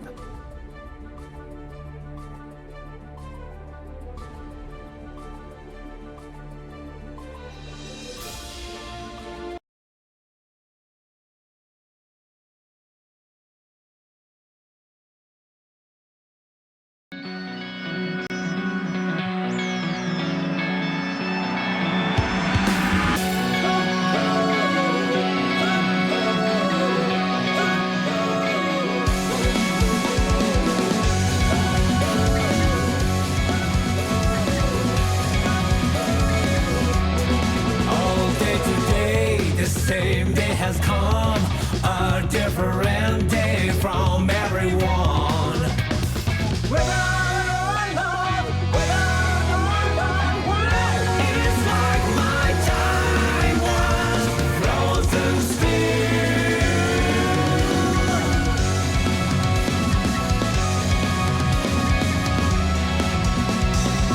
I grew past my dance back, well, the smell from that cafe. makes me hungry, and you're all about it. It's like my time was froze to steel. Not much, no problem, even if the world doesn't change. I'm a cloud that don't have shades. My password is out of them. Out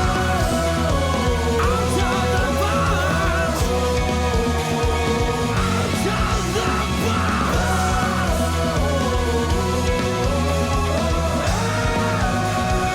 Out of the box.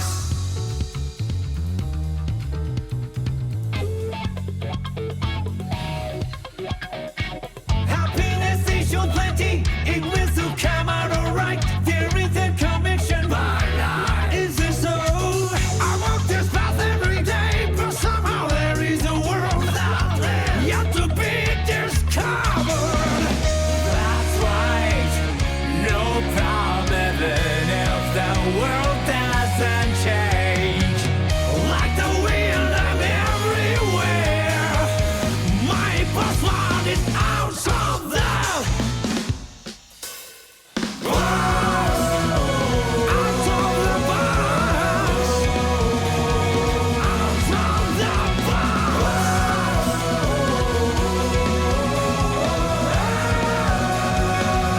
Out of the box.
Hello, everybody, and welcome back to Bracket About Nothing Open number 8. I'm Salty Boy, joined here by Kelmo yet again as we introduce top 8 to close us off for tonight and for the year as we go into 2024. We are having all of the players starting to line up for top 8 so far as we have winners side finalized, Riot and Red I Am Not as the first match, and Musty versus Voltion as our second. Oh, yes. While we're waiting to get into that, I do want to announce that we are having a Grand Blue Open Skill Level Tournament on the 22nd of December. For those of you who don't have anything going on this Friday night, it's going to be the last Bracket About Nothing event of the year. So if you guys have been enjoying Rising like we have, I definitely recommend entering it. Also, we've got merch. If you type in exclamation point merch in the chat, you can check out. We have a store on. Is it called Fourth Wall? I think it's called Fourth Wall. I keep forgetting. I have a nice little beanie from there. I have a big head, guys, and it fits me pretty comfortably, which I really like. We also have bucket hats, mugs and all that. And also be sure to check out the coaching channel. You can apply to be a coach for Guilty Gear Strive or Street Fighter 6. We'll probably get coaching for Grand Blue and Uni in there soon. And you can also apply to be coached. You can submit an application, what game you play, what kind of problem you're facing, right? And all the coaches that are on deck will take a look, and whoever's most comfortable with tackling your problems will be assigned to you. It's a really cool system we have going. But yeah, those are all the shills I have. It looks like we're still waiting on Riot. Yeah, just keep in mind that if you ever wanted to support the team, or you just enjoy these events in general and just want to keep seeing them running, go ahead and follow that merch link and just check out to see what they got in store. No Matcherino link today, so that would probably be the only way to contribute. But it is a way to contribute, and that's always important. Yes, indeed. Okay. Man. So Riot versus Red I'm Not. Axel's not a fun matchup for Gold Lewis historically, especially with the new 2P buff, but we do have the God Wild Assault now. So it's really hard to say how this is going to play out, especially when Red I Am Not is such a great Gold Lewis. But Riot, definitely no slouch either. I've seen this man cook more times than I can count now. Yeah, and I think now especially that Gold Lewis has had the easiest time against zoners like Axel than ever before. Same thing with Happy Chaos, right? We have the full screen burst, so you don't get zoned out and die. Yeah. You have the drone as always. You have burnt down as always. But again, like you said, you have White Wall Assault, which can provide a very strong approach option, given that you are in the range. And even if it doesn't hit for a full combo, it still gives you plus frames because it does guard crush. And guard crush basically is just the name of the game for Gold Lewis. And the full screen burst is actually a great offensive tool now against Axel because when he fights you out of the corner and starts pushing you back into zoning territory, right? You can just burst his what normally the burst normally wouldn't connect with him, right? Because you're being pushed out so far away by these these elongated normals. But now suddenly he's getting hit back into the corner, you're resetting to neutral, and you have that good screen positioning again without being pushed out too far. That was one change in Season 3 that I really appreciated as a Potemkin player. I was like, damn, I can actually bully him back in because it just goes full screen. Yeah, give the zoner a taste of their own medicine. If you're going to keep backing up, might as well stay there. Exactly. I get at least one reset if you end up finding your way out, right? Alright, Mouth is typing up something in bracket announcements. I hope that means we are going to be seeing a match soon. Yeah, he's going ahead and giving Musty Commentator and Voltion dibs on you know, whoever gets here first, whichever 2 opponents get here first, they can play. So we might have to end up letting Red Iron not know if it comes to that. You know. Yeah, while we're waiting on it too, let's look at loser's side, right? Yes, that's true. We have Flane already confirmed for our losers round 1 match. I'm not But surprised. if we go down, we also have let's see who we have for the top 8 qualifiers for loser's side.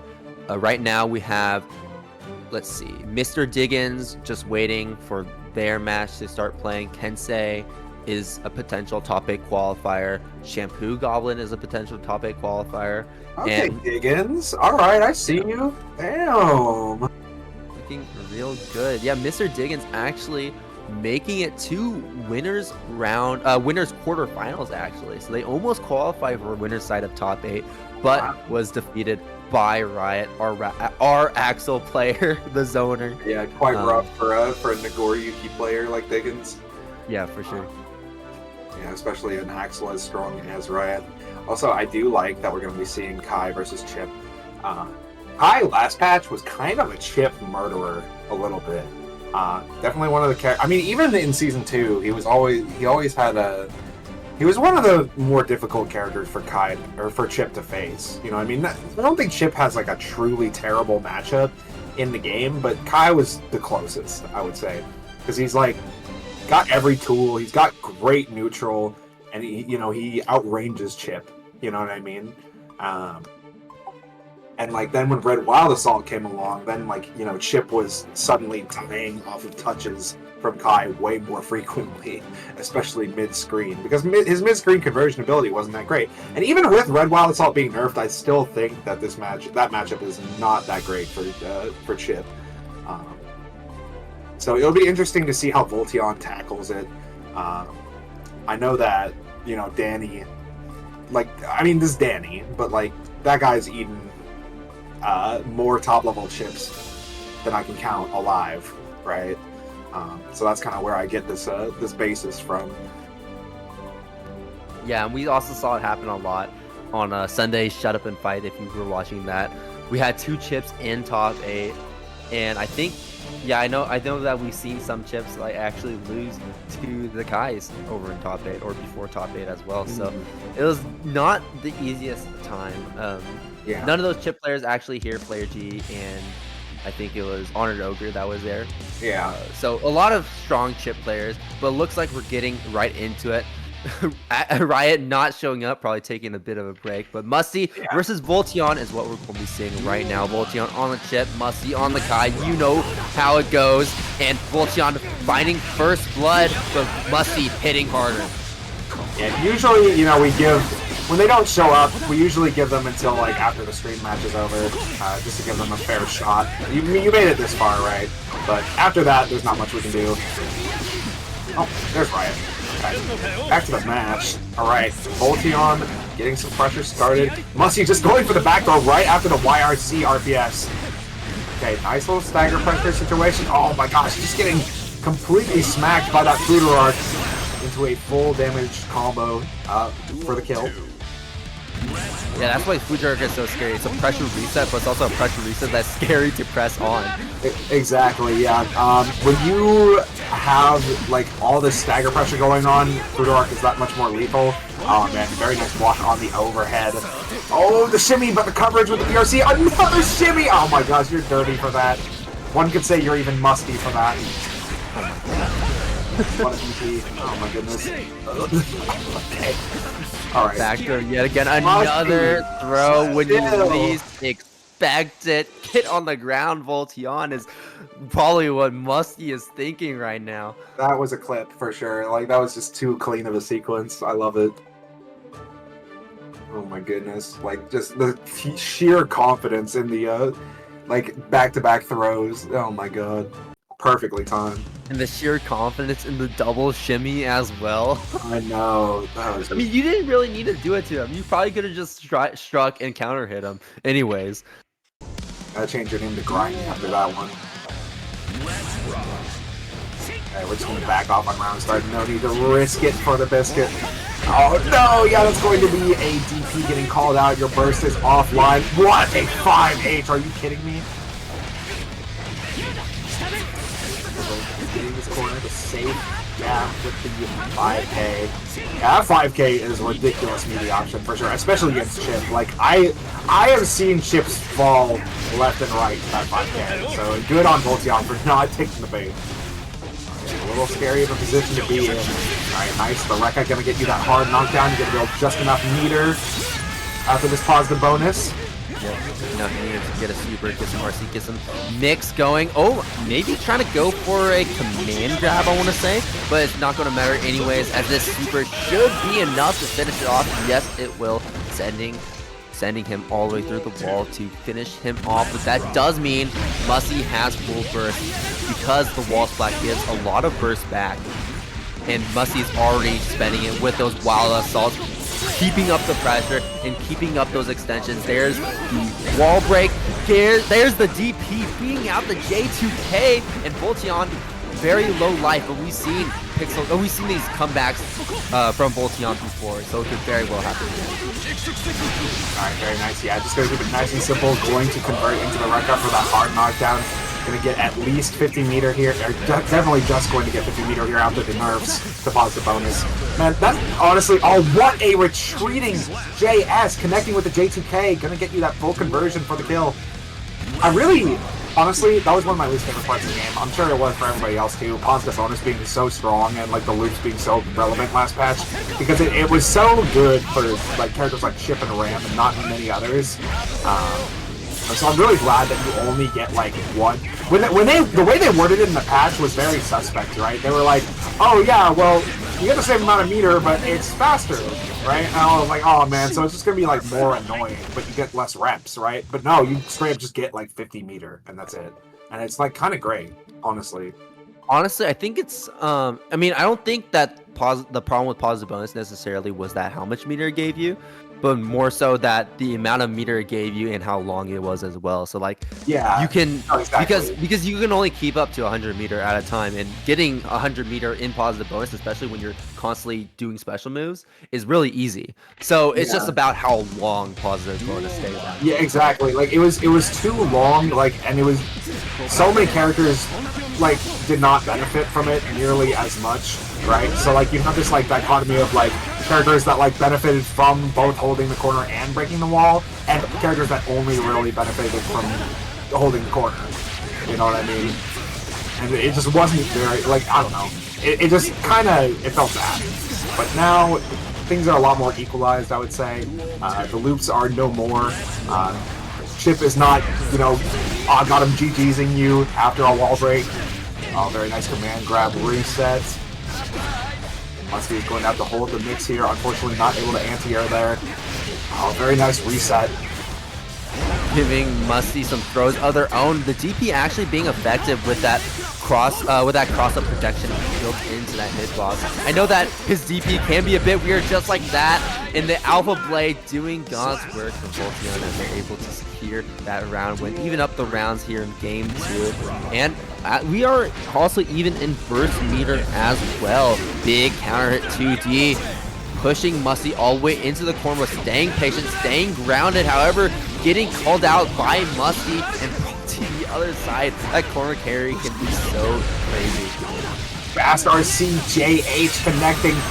Gonna get that counter hit. I wonder if that's like a real way to kind of contest jab anti-airs against Futurark. Because, you know, jab anti-air is like the easiest way to contest it, right? Because 60 is kind of risky. Oh my gosh.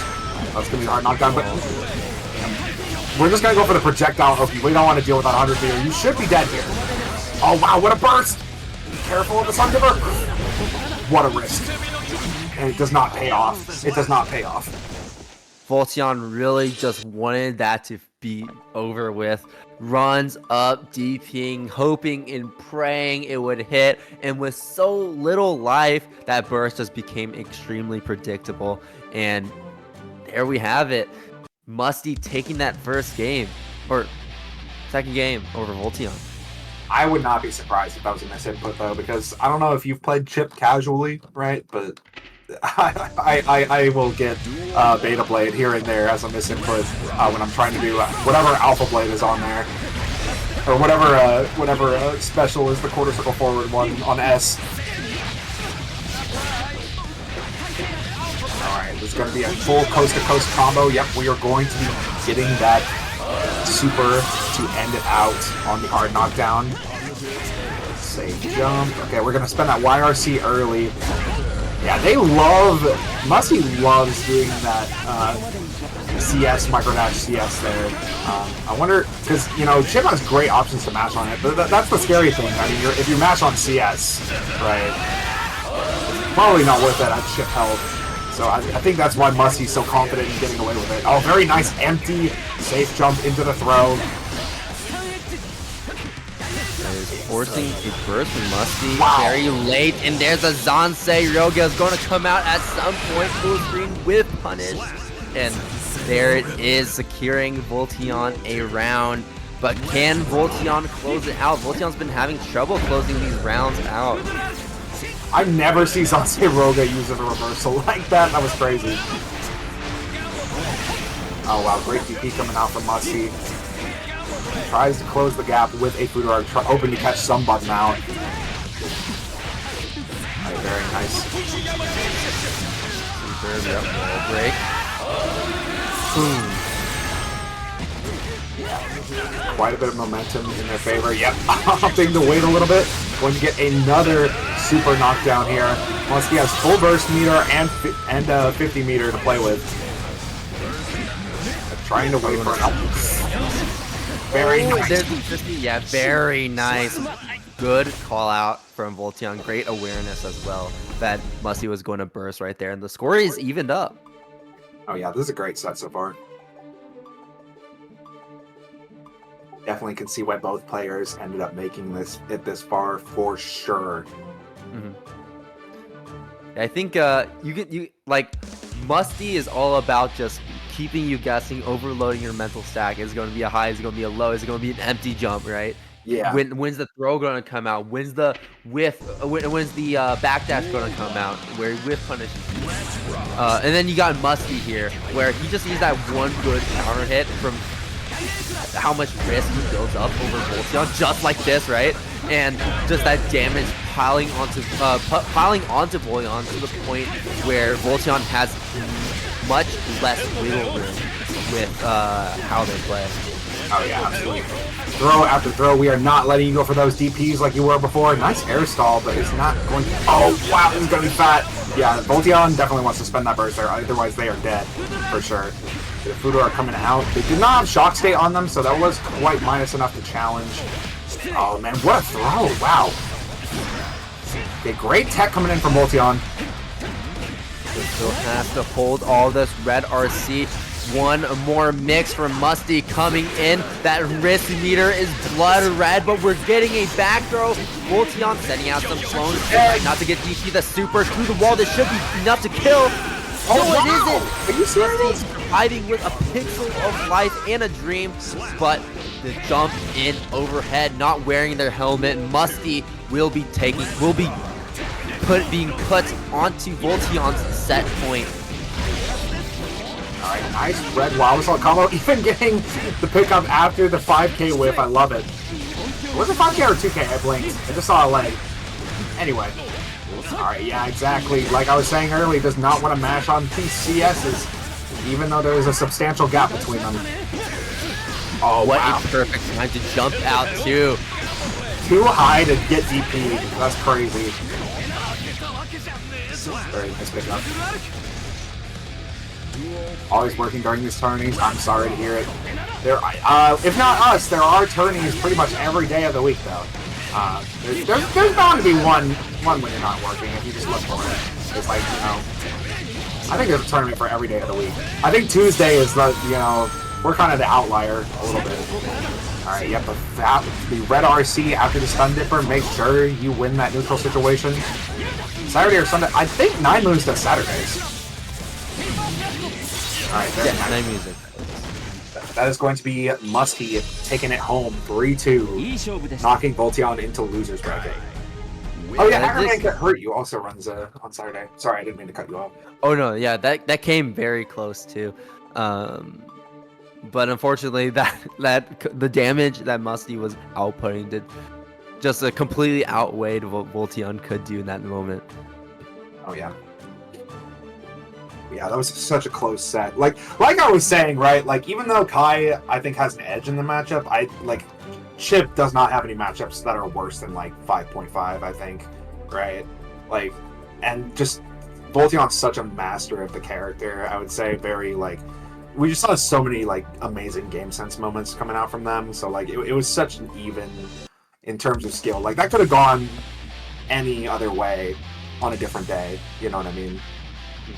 But they will be being sent to losers, so they do have that safety net. As you said, like, it's nice for a Chip to have that safety net. So even if they do get exploded, they still have another chance to bring it all the way back. But before we even get to see Voltion make their losers run, we're first going to watch the second winners top 8 match, as we have Red I Am Not and Riot. Red I Am Not already off to a very strong start. The wall splat.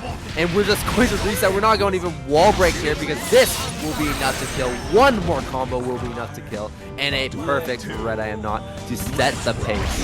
Yeah, Red I Am not wanting to reset to neutral against Axel for sure. And that is the correct decision, I would say. There's not a lot of objectively correct decisions in fighting games, but that's definitely one of them. Sniped by the 64 Behemoth Typhoon, and Wow. head yet again. The amount of damage Red I Am Not is outputting is absolutely insane. Riot just cannot afford to be counter hit and cannot afford to be put on the back foot immediately every single time like this. But it is so much easier now because Goldlewis has access to that White Whale Assault. We saw that round start White Whale Assault come in and give Goldlewis that instant advantage situation, put Axel in the corner, and there's nothing he could really do. Like, it was a very hard situation to escape from. Yeah, absolutely. God, it's such a scary option. And Red I Am Not knows exactly where those gaps are, knows exactly where people are going to try their luck, right, against his character. Because, you know, he spent so much time in the lab and you know, winning these tournaments, top 8ing these tournaments, right? Knows exactly where the RPS gaps are. Oh my gosh, this is so scary for Riot. No burst, spending burst for the deflect shield, and has no meter to FD, or at least very little meter, but now we are resetting to neutral. This does mean that Riot, for the first time in this set, finally starts zoning out Red I Am Not, but Red I Am Not slowly getting and representing the JD. Again, an incredibly hard jump into anti-air, and these approach options are just being very strong for Red I Am Not. So many good and strong calls like this White Wall Assault, using those invincibility frames to get through that tornado, get through that wall. It's like it didn't even exist in the first place. The 6-2-4 Behemoth counter hit, tries to bait the burst, but Riot holding on to it. Going to have to spin it at some point though, especially with how low of life they have, but they finally have Red I Am Not push to full screen. 64 oh my god! You gotta be kidding me! I think that was 2H too. Oh, that's crazy. Oh man, Yeah. Red I Am Not just waiting for his career button to come back. Oh my god, and the JD coming in clutch, counter poking that. I believe that was 2P. Oh my gosh, Riot is feeling that one in the morning for sure. Yeah, scooping up Riot with those ghostly hands, scooping up those sickle hurt boxes. Like, he's like, Axel's not a zoner in the first place. Oh my gosh. And can you believe it? We're on game 3. Golden Man, or take me by the hand.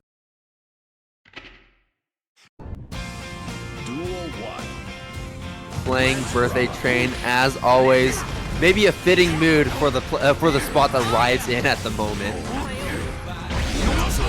Yeah, I was about to say it's looking a little bit more favorable for Riot this time. Oh, very nice interrupt on the overhead BT. Yeah, that one, like I said earlier, it's like plus 16 on block, but it's most interruptible one. Like, if you see that one, you're matching.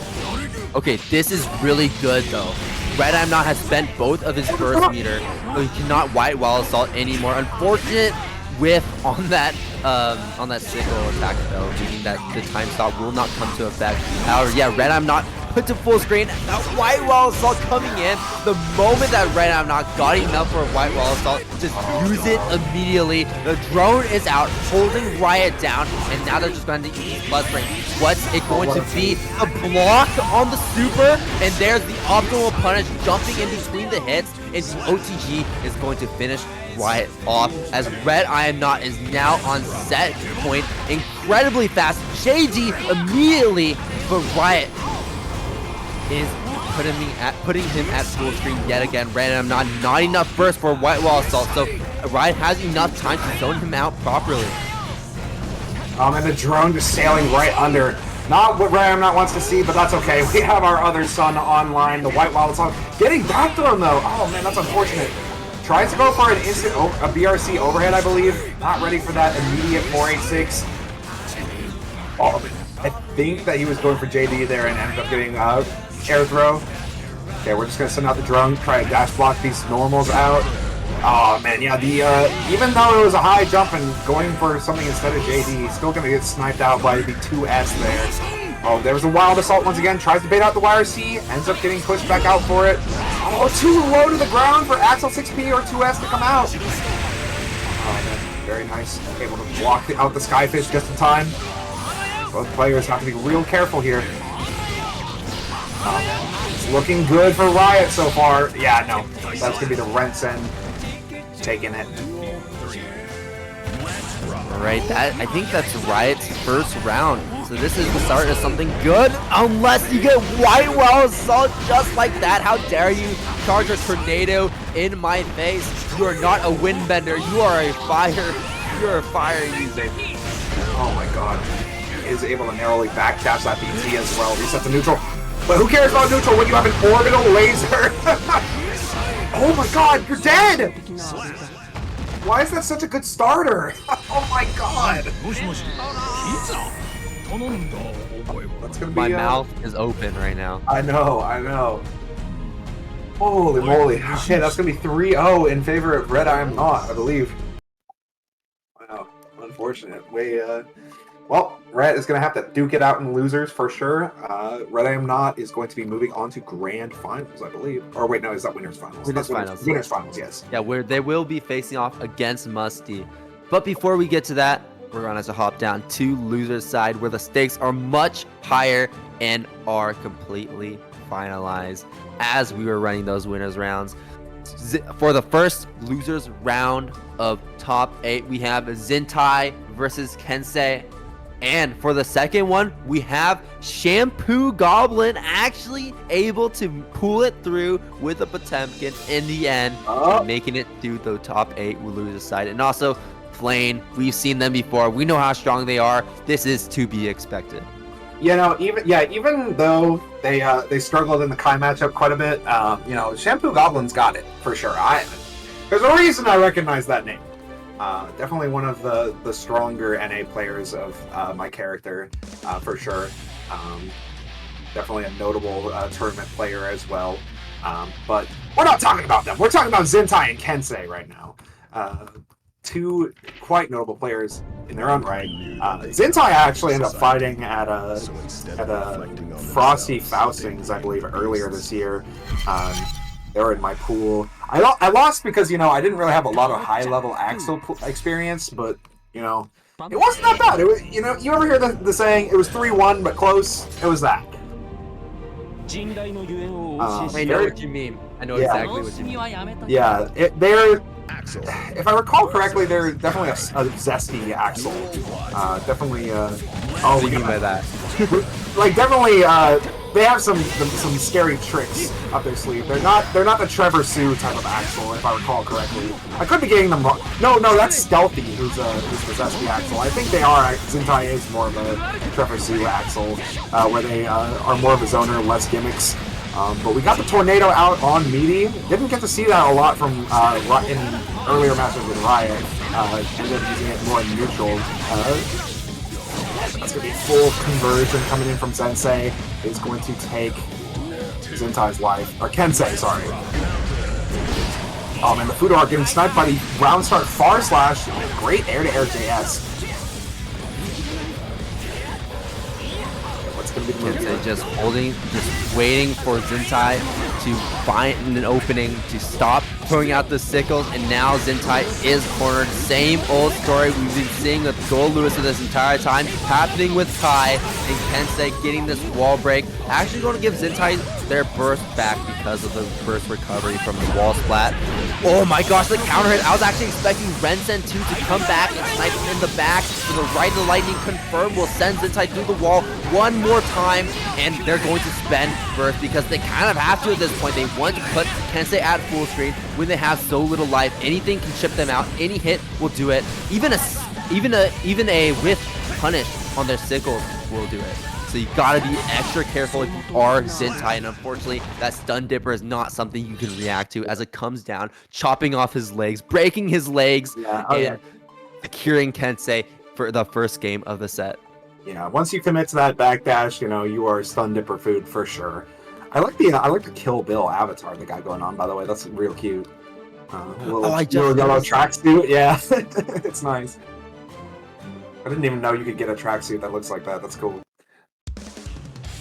All right, game number 2. Yeah, that was a pretty explosive round for Kensei. It was not looking good for Zentai in that last one because, like, just low on health, slowly getting edged to the corner, you know. Kensei not getting hit by anything, playing very patiently. We can't see it. Uh-oh, production. Okay. We're already immediately zoning Kensei to full screen. Same old story that we've been seeing this entire time. The round starts from Zentai, but Kensei is going to get in at one point or another, and they have found the way to get in. Shock State applied to Zentai. It does have burst for White Wall, so we're probably going to see it at some point to keep up this pressure. We are going to be... Oh, what a 6P! Right before the rainwater was able to come out and connect. Alright, I like a little custom safe jump there. Yeah, 5P or 6K is going to be able to end the combo there. Very nice extension. Very good awareness of Axel combo theory. That's the cool thing about Axel plays. Like, they have to know they have to be aware of so many situations because his combos just connect in such weird ways, I feel like. Okay, very nice. Slowly going to... Oh, not going to get 6P.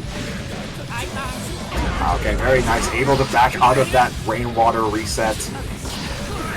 Zentai doing a very good job of fighting for the screen space, but unfortunately is going to get caught by the heels by that stun dipper RC. I just wanted to note that Zentai's doing a fantastic job at keeping Kensei at bay, but I think the problem right now is that once Kensei closes the distance, Zentai is having a much harder time finding the way to get out of this pressure and is being opened up a lot more consistently. Oh yeah, and Kensei, the second he gets an opening, just completely runs away with it too. Like, it's, you know, we're not seeing like little death by 1,000 cuts mix-ups, right, and resets. We're seeing like one hit into a big snowball factor, you know what I mean? What a backdash against James.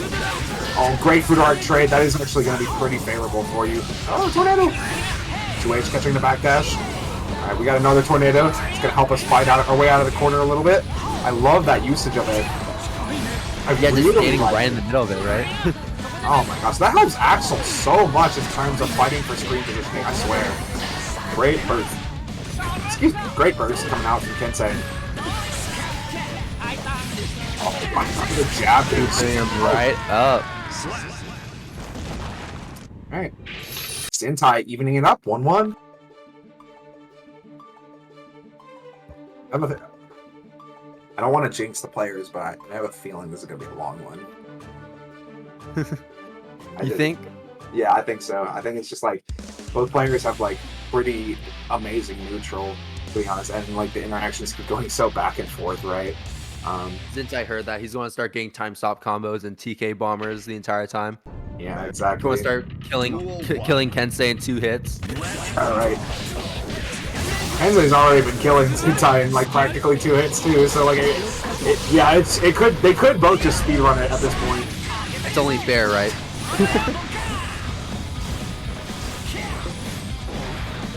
Oh man, what a to throw out with the JS. Oh, okay. Got Dust to open them up. Not even going to bother spending on the red wild assault for the hard knockdown. You have enough of a lead, I get it, for sure. Okay. Tries to catch him on guard with the Sacred Edge.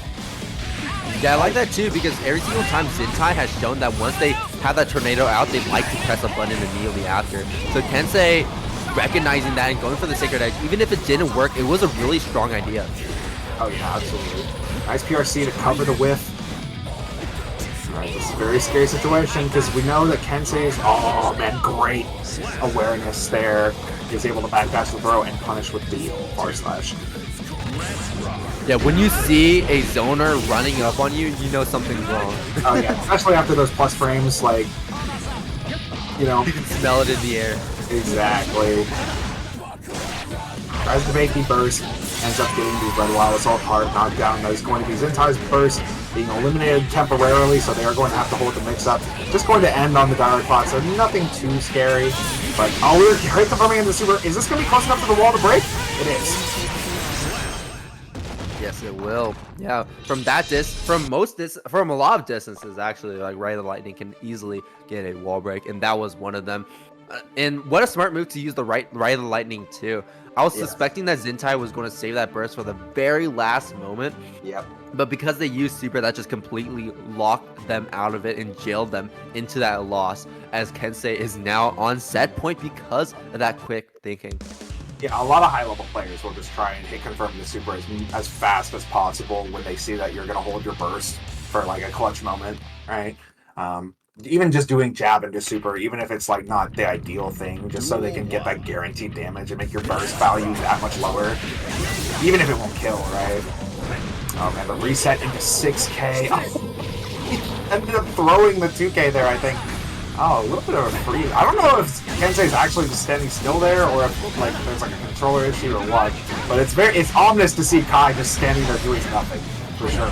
Not even It's ominous to see any character doing that, really. Yeah, like they're not even crouch blocking, like they're just standing. It's so weird because like you never see a character in their idle position in gameplay, even though normally you think that you see it all the time, but no, not really. Yeah, no, exactly. It's like even when they're blocking, it's different. Maybe Andrew comes low. I love it. Yeah. What a shimmy. Yeah, we were gonna burst before that wild assault can come out and steal it from us. Kensei into the corner, and now Zintai has a lot of screen to work with, meaning that they can keep the zoning up right after this wall break, get that positive bonus, and he's going to back up immediately after, or maybe go for a rush in attempt. No, they are not, just scooping. Kensei trying to run up and throwing out those tornadoes and throwing out the Ren Sen to go for that kill. So much damage from an Axel combo too. I think there was quite a bit of risk built up as well, but I mean, Kai has normal health, but like normal health and Guilty Gear Strive only goes so far when you have risk built up. Oh, very nice conversion. Going to get that full screen back. Oh, this could be it. Yeah, that's it. Yeah, with a close slash, that really is the best starter for really any character. So the moment you see a close slash and that low on health and no burst, you know that is over. Yeah, exactly. Only a drop can stop you there. And it would be Zintai evening it up 2-2. And I guess you didn't jinx the players. They did bring it far. They brought it to the fifth game. I told you. That's what we like to see. It felt like a game 5. I knew it. Some yippee type shit for real. I'm saying. Well, we love to see it. We love to see game 5s whenever we can. It's always the most exciting part because that's how you know we have the player skill just completely matched up perfectly. You never know who's going to win, and this counter hit going to force Zintai to burst very early. It's not going to matter though as much as long as they can keep Kensei zoned out. They can recover that burst slowly over time so they can have it for later. Oh wow, Kensei almost navigating their way in. Going to find the corner. Zintai in a kind of scary position here. One red Wild Assault could mean a wall break in the pause bonus. Oh, man, very nice CS. Oh, very nice backdash against the Rainwater. Oh, what a Fudo Arc right into the Tornado. That's going to be the burst coming out from Kente. Yeah, we do not. We're almost at 50 tension. Oh, okay. Is able to find their pressure. Not going to take the bait on the shimmy attempt. Okay, this is very precarious for Kente. We're just going to... Very little risks involved. Oh, very nice IAD over the Renton. Going to get that. Cause the bonus. Not going to get a hard knockdown, though, so it's still pretty favored for Zintai. Sorry, their names both end in I, so it kind of jumbles together. That's going to be the back throw taking the kill. The names are very similar. I will give you that much. No, for real. They end in like a... yeah, you know what I mean. They end similarly. Gonna get that tornado out once again, covering our approach, and that limits things so much for, you know, when you're passive against, you want to be passive against Axel because you don't want to just get smoked by his pokes, but then when you're too passive, he's able to set up the tornado and kind of approach. It adds such an interesting layer to his game plan, I guess you could say. It's not just a combo tool, I feel like. I think so too. Oh, that was a very harsh call out with that 2S. But unfortunately, Kensei, yeah, just not going to jump into the air that one time. And we are back in mid-screen. The gold burst coming out. Kensei getting positive bonus, but they will not be able to spend it. Okay, wow. Yeah, you're not quite that here. Oh, the drops in the back throw on the 2H whip is going to seal the deal. I know. That does not feel good for Kensei, but that is going to be Zintai taking it 3-2. Unfortunate drops, Flocka. However, we take those. We have Axel, Zintai moving up to losers quarters finals where they will be facing off against Voltion. I think we're still figuring out what matches we're going to be playing next, but we do have that match ready. But also, Shampoo Goblin versus Flame will be coming up shortly.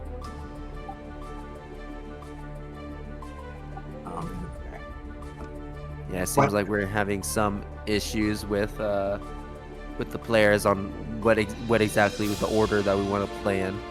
So I don't know how good Shampoo Goblin is at the Happy Chaos matchup, but I know that Flame is good at the Potemkin matchup. So this is going to be rough, I think.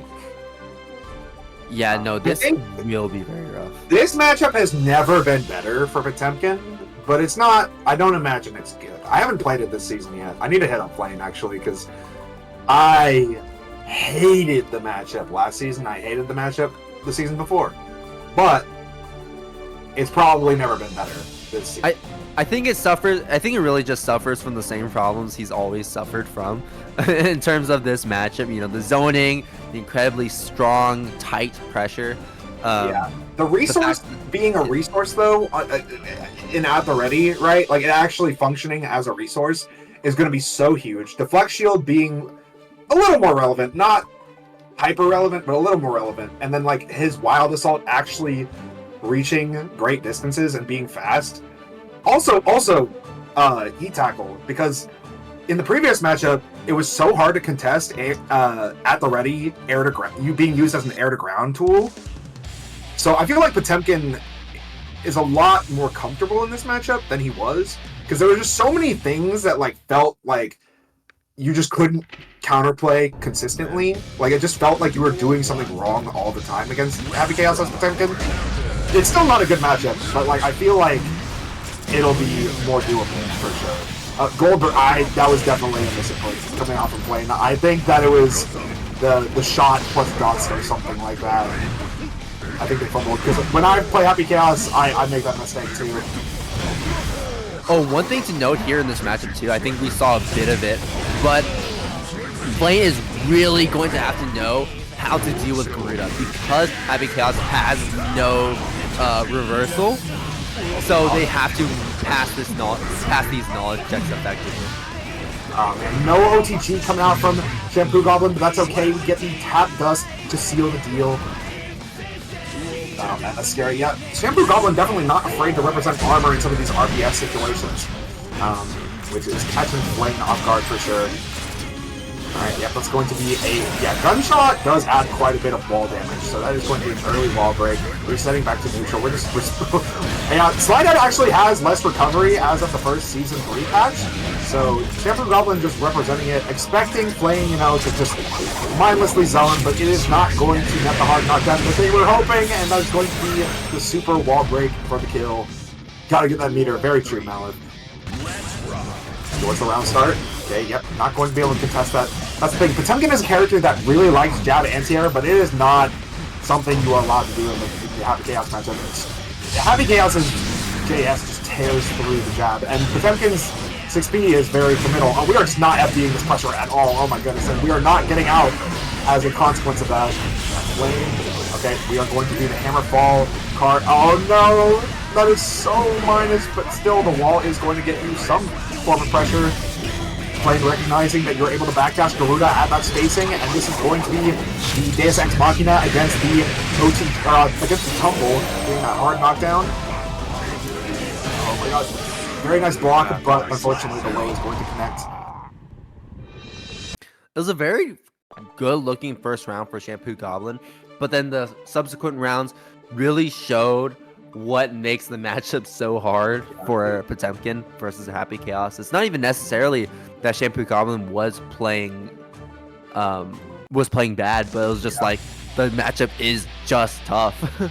Exactly. Like, even though, like I was saying, like, even though At the Ready forces Happy Chaos to play the resource game more, it's still, his pressure is still fucked up. He just has less time and less, like, it's more flubbable, so to speak. Oh, very nice. The gunshot breaking the armor, and then the 2K to interrupt the hammerfall.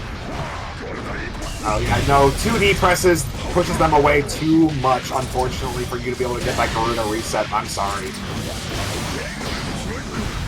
Yes, slide head, constantly being blocked, constantly being backdashed. It feels like Shampoo Goblin can't approach on his own terms, and now is being sent to the walls on Flame's terms. Hard knockdown, positive bonus, Goomba Stomp for the double overhead, low, and get that curse immediately put on, get that super locked in, and that will be enough to kill, so we won't even need to go back to neutral for a second time. Oh, yeah. What's the round start here? Because I know it's... Okay, we're just going to go straight into... Oh, I like it! Unfortunately, not going to get the hard knockdown because it was an air hit on that 2D. Oh, tries to air. Yeah, it's definitely... In this matchup especially, it's always... Oh, tries to go for that 5P into Pop-Buster reset. But the thing about Flame is they are always fuzzying. They are not going to be caught by that reset on layer 1. That is for sure. You gotta make them afraid for it. Oh, yeah, backdash PRC overhead is actually going to trump your super PRC. Okay, we're just gonna... Oh, man. Nice backdash against the Popbuster. Didn't even get the car out, unfortunately, but didn't get a punish on it either. No punish on the whiff throw, but now you have a 100 meter for mix. Yeah, we're just gonna use it to reset the resources, and that is going to be game number 2, going to Flame. Yeah, looking really strong. And Shampoo Goblin having a bit of a hard time trying to fight back. Oh, wow. But, like, the confidence from Flame right there to just reload in front of his face. And it wasn't just, like, a single bullet, too. That was multiple bullets I saw put in that chamber. You were getting greedy there. No, for sure. Yeah, it's not looking too hot for our hero. I can't even in confidence call Happy Chaos a villain anymore because he's so stressful looking to play now. I actually have to give Flame props. No, I'm kidding, Flame. No, Flame, he meant it. He meant it. Oh, wow, what a conversion there from the air to air. Flame has fantastic awareness right now on what will confirm into their combos.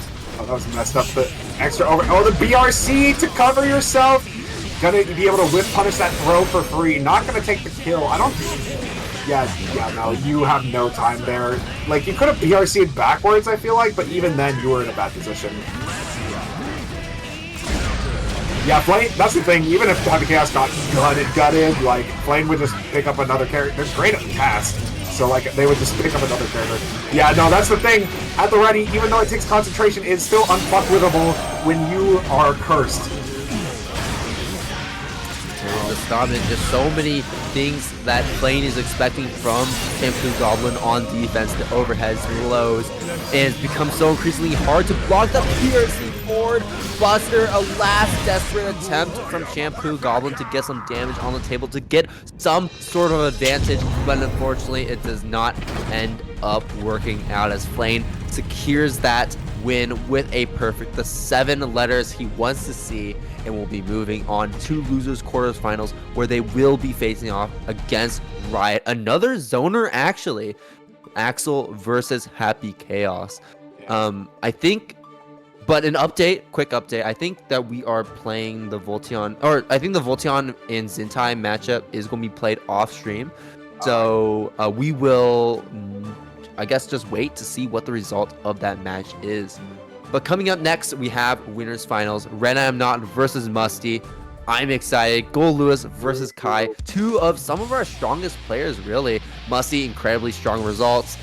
Red I Am Not, incredibly strong results. Not only at these tournaments, but at other tournaments too. Yeah, no, absolutely. I just wanted to say also on that last match, I really don't like Super PRC when my opponent has meter, just because it's so like counteractable, and you, in order to get the maximum iframes, you have to fast RC it, so you kind of have to commit, right? But anyway, back to the current game. That is going to be almost half of Musty's life bar. We're getting counter poked with the White Wild Assault through the Fireball. The Drone is going to keep our pressure extended, and then the PRC into the low Behemoth. You are dead. Quick vote now. Spend your channel points. True. Betting. We encourage gambling. We encourage betting. Every single, I feel like I'm going insane. Every single time, I'm like, I know how much damage Gold Lewis does, but every single time it surprises me. I'm like, the air is knocked out of me just as the air is getting knocked out of Musty right now. Here it comes, the full rotation on that super. 70% of your health gone instantaneously, like it never existed in the first place, evaporating out of thin air. And all the BTs are great starters, but like I feel like just like getting hit by like the super overhead one, like the 486 is just like extra fucked up. Like there's like an extra kick there, you know what I mean? It's like, that's the slowest one, and I just got smacked by it. I guess I'm going for a ride, right? I'm losing 70% or more. Like imagine if Musty had a little more risk, that could have easily been death, for sure. Oh yeah, no, you're completely right. That could have easily killed him. That wasn't a lot of risk, so. Yeah, Jackie Nuts, local, our resident Gold Lewis expert, saying CH486 is like your dad. Very aptly put. Yeah, there's really no other way to describe it, to be honest. Oh, expecting the throw mix-up, but unfortunately, it's punished for it. That's going to be Red I'm Not's burst. No Wild Assaults for you for a long time. Okay. Holding this mix-up, holding the mids, rather. Oh, I like it. Just intimidation through sheer movement, sheer FD breaking. The 5P whiff into the throw, the Kai classic, the Musty classic. Okay. And yeah, RC to keep it safe. Tap dust, RC extension yet again. Wild Assault gets that hard knockdown, but you have a lot of health, so I wonder if spending that hard knockdown was worth it. I guess with a character like Gold Lewis and the massive amount of comeback potential they have, Musty was maybe a little too scared, just wanted to make sure they had a round on the table at least. That's not what you want to see as the DP character. It's going to be so much damage coming in. Should be the full rotation, right? Yeah, glasses break. Is that dead? Not quite. Super close, though. Even more damage than earlier. Now it's not even 70%. That's like 95%. Oh, what a clash! And was ready for the follow-up. The 2P in 2684, the classic Gold Lewis hit confirmed. We're 5% away from 100% COG combo, folks. Yeah. Red Eye Not needs to make it happen now. Keeps getting closer and closer. Oh, don't tease us now. I like them going for the, oh wow. That's some deep conditioning right there. Oh, great 2P. Yeah, going for throw after Red RC, like, that's how you know they really want to block. Alright, yeah, send through the wall. Okay. A lot of RPS coming out. The White Wild Assault finding its mark. What's the mix-up? Overhead? You're dead. Oh, yeah, and that was such a bad position for Musty, too. Spent their burst, had no meter. Yeah, and has so little health, it was not looking good. And now Red I Am Not once again feels like they are speed running the winner's side of this bracket as they have 2 games over Musty and almost securing their spot in grand finals. Holy moly. It's so stressful to watch for Musty. Like, I've fought Red I Am Not, I think, in bracket like 3 times, and it's never gone my way. I don't claim to be a Gold Lewis expert. I mean, I struggle in the matchup, mostly due to knowledge. Like, just not very good at applying the knowledge I have against the character, and Red I Am Not, probably one of the most terrifying Gold Lewises you can run into in a bracket. What a deep run-up throw coming. the Kai, I want to say the Kai Classic, but that was extra deep. Like, even like chasing the backdash. Oh man! Speaking of chase backdashes, by the way. Oh, very nice. The 2K into 64. Drone picking up the punish on that UP when Gold Lewis is too far away. Oh my gosh. It just keeps on going. The backdash. No! In the corner, getting caught by that BT, and Red I Am Not on set point for winners finals. Musty has low burst, but has this corner combo going. This will wall break, and this will be 60% of Red I Am Not's health down in an instant. Musty could definitely make something work, especially with this positive bonus adding to their meter right now. I don't think they will be able to end it with a super, which will be a bit unfortunate because Red I Am Not will live for another area switch. What a 2P, but is not able to get a good enough extension there. Was not, either was, they were too low to the ground for a BT to connect, or they just weren't ready for it. I don't know. Yep, we're just gonna go 2 White Wild Assaults take you all the way downtown. Oh, yep, there's another 5P whiff. Yeah, we're just gonna take the CSE Oki, not gonna go for any safe jumps, anything like that. Okay, no super knockdown or Wild Assault knockdown. I'm surprised, honestly. Stun Dipper. Okay, Red I Am Not expecting an air throw up situation, but gets anti-air CS. That's the scary thing, you know. When you're in the air like that, in RC slowdown, you kind of have to guess, because, like, air throw comes out so quickly. So, like, if you aren't, like, a little preemptive about that, especially when you're that low to the ground, like, you know, you're gonna get thrown. You know, and then, if I'm not mistaken, Musty had an extra 50 meter to convert off that air throw, so, like, it was a bad situation for Red I Am Not either way. You know, and they just guessed wrong, and that was it. So Musty is on the board now, 1-2. And I think Musty is doing a better job at, I think, baiting out Red I Am Not's offensive approaches, and by that I mean like baiting out those White Wild Assaults a little bit more, because you notice that Red I Am Not loves to use that, right? They love to spend their burst immediately. Exactly like that, so if you're not watching out for it, it's going to start being a big problem like we're seeing right now overhead. Wire seeing through the BT, but it's not going to matter. Red I Am Not pressing buttons like they do not care. 2P low committal, disjointed as well, and it confirming into this big combo in the corner. Oh my gosh, okay, yeah, that is going to be the deflect shield getting you out of what the delayed Wild Assault catching that Fuder arc midair. I feel like that was a reaction to the Fuder arc. It almost felt like it, didn't it? But I feel like they were just too close for that to be the case, you know what I mean? But it was so lightning quick. Oh wow, yep, just going to cover that backdash into button press with another CP, going to get a super knockdown. Now Musky does have full burst and almost has 50 bar. Yeah, this is looking really bad. If you're going to get hit by White Wild Assault in the corner, you're going to have to burst. And the Stun Dipper coming in, beating out the Skyfish. Charge does to get the pop up for the extra combo extension into the wall break. Musty now has positive bonus, but has to play perfectly. And unfortunately, the instant BT. Red I Am Not just content with throwing out those coffins and will secure their spot in grand finals because of it. Yep. 684, I don't remember what the startup is, but I know that it's like probably as fast, if not faster, than Stun Dipper, and you have the meter to back it up, right, to extend your pressure. So it's the fastest BT for sure, and there's a reason it's -5. So there was not a lot that Muskie could have really done there. I think at that spacing, DP would have clashed too. So like, it was not looking good. Red Eye Knot had all the cards in their hand on that round start after wall break for sure. Right.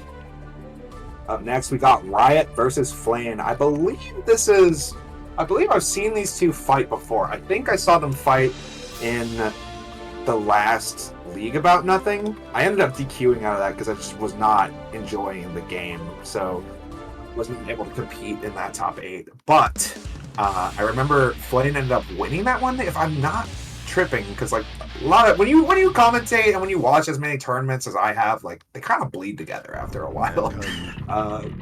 But maybe Riot is going to be able to get that run back, get their revenge, but it's going to be very difficult. Flame has great defense, and even with a tornado, it's going to be a challenge to seal the deal with a character that isn't very high damage like Axel.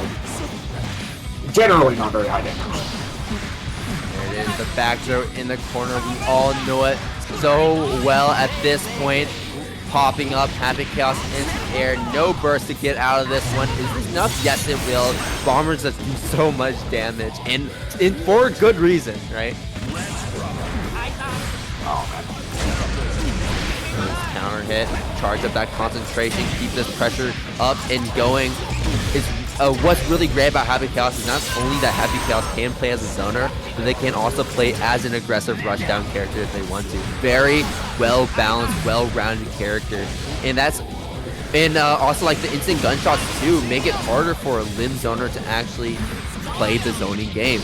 But Riot is doing such a good job at shutting down these approaches from Flame, shutting down the gunshots from afar, and not letting Happy Chaos actually play their game until Flame finds a single conversion from that stray hit into the super. This should be enough. Yeah, it will. So many hits eating through the guts as Flame takes a round to even it up. Has full burst going into this round, and that cross up is going to be very deadly. Should go into a wall break.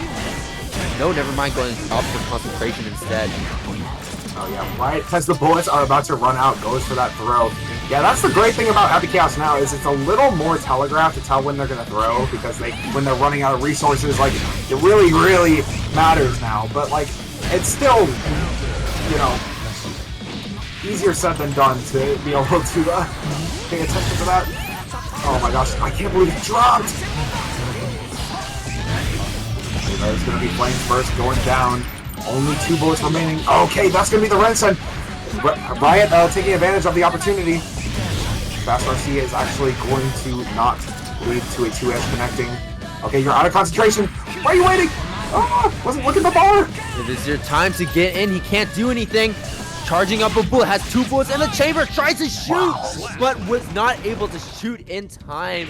What a close, I think that was a close slash anti-air, if I'm not mistaken. It was, yeah. I can't believe that reached so high. You know, I don't really, when I think of like anti-air CSs, I think Nago, I think Milia, right? And I don't really think about Axels too much. And like, I see Happy Chaos in the air too, and it triggers my PTSD. I'm like, oh man, you're anti-airing that? You're not air-to-airing him, right? And like I'm expecting a foot to come out to counter hit, or like, you know, a bullet just air to grounding. But Riot had it. Riot believed, got the anti-air CS, and ended up clutching out the round. An immediate burst from Flame, actually.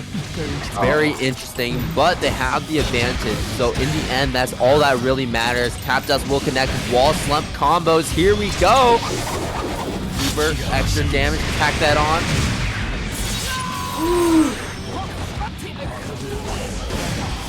Oh, what an IBFD on Wake Up, going to push you out of that dangerous mix-up spot. Okay, but now that's going to be the Tap Dust into the gunshot, connecting for the kill.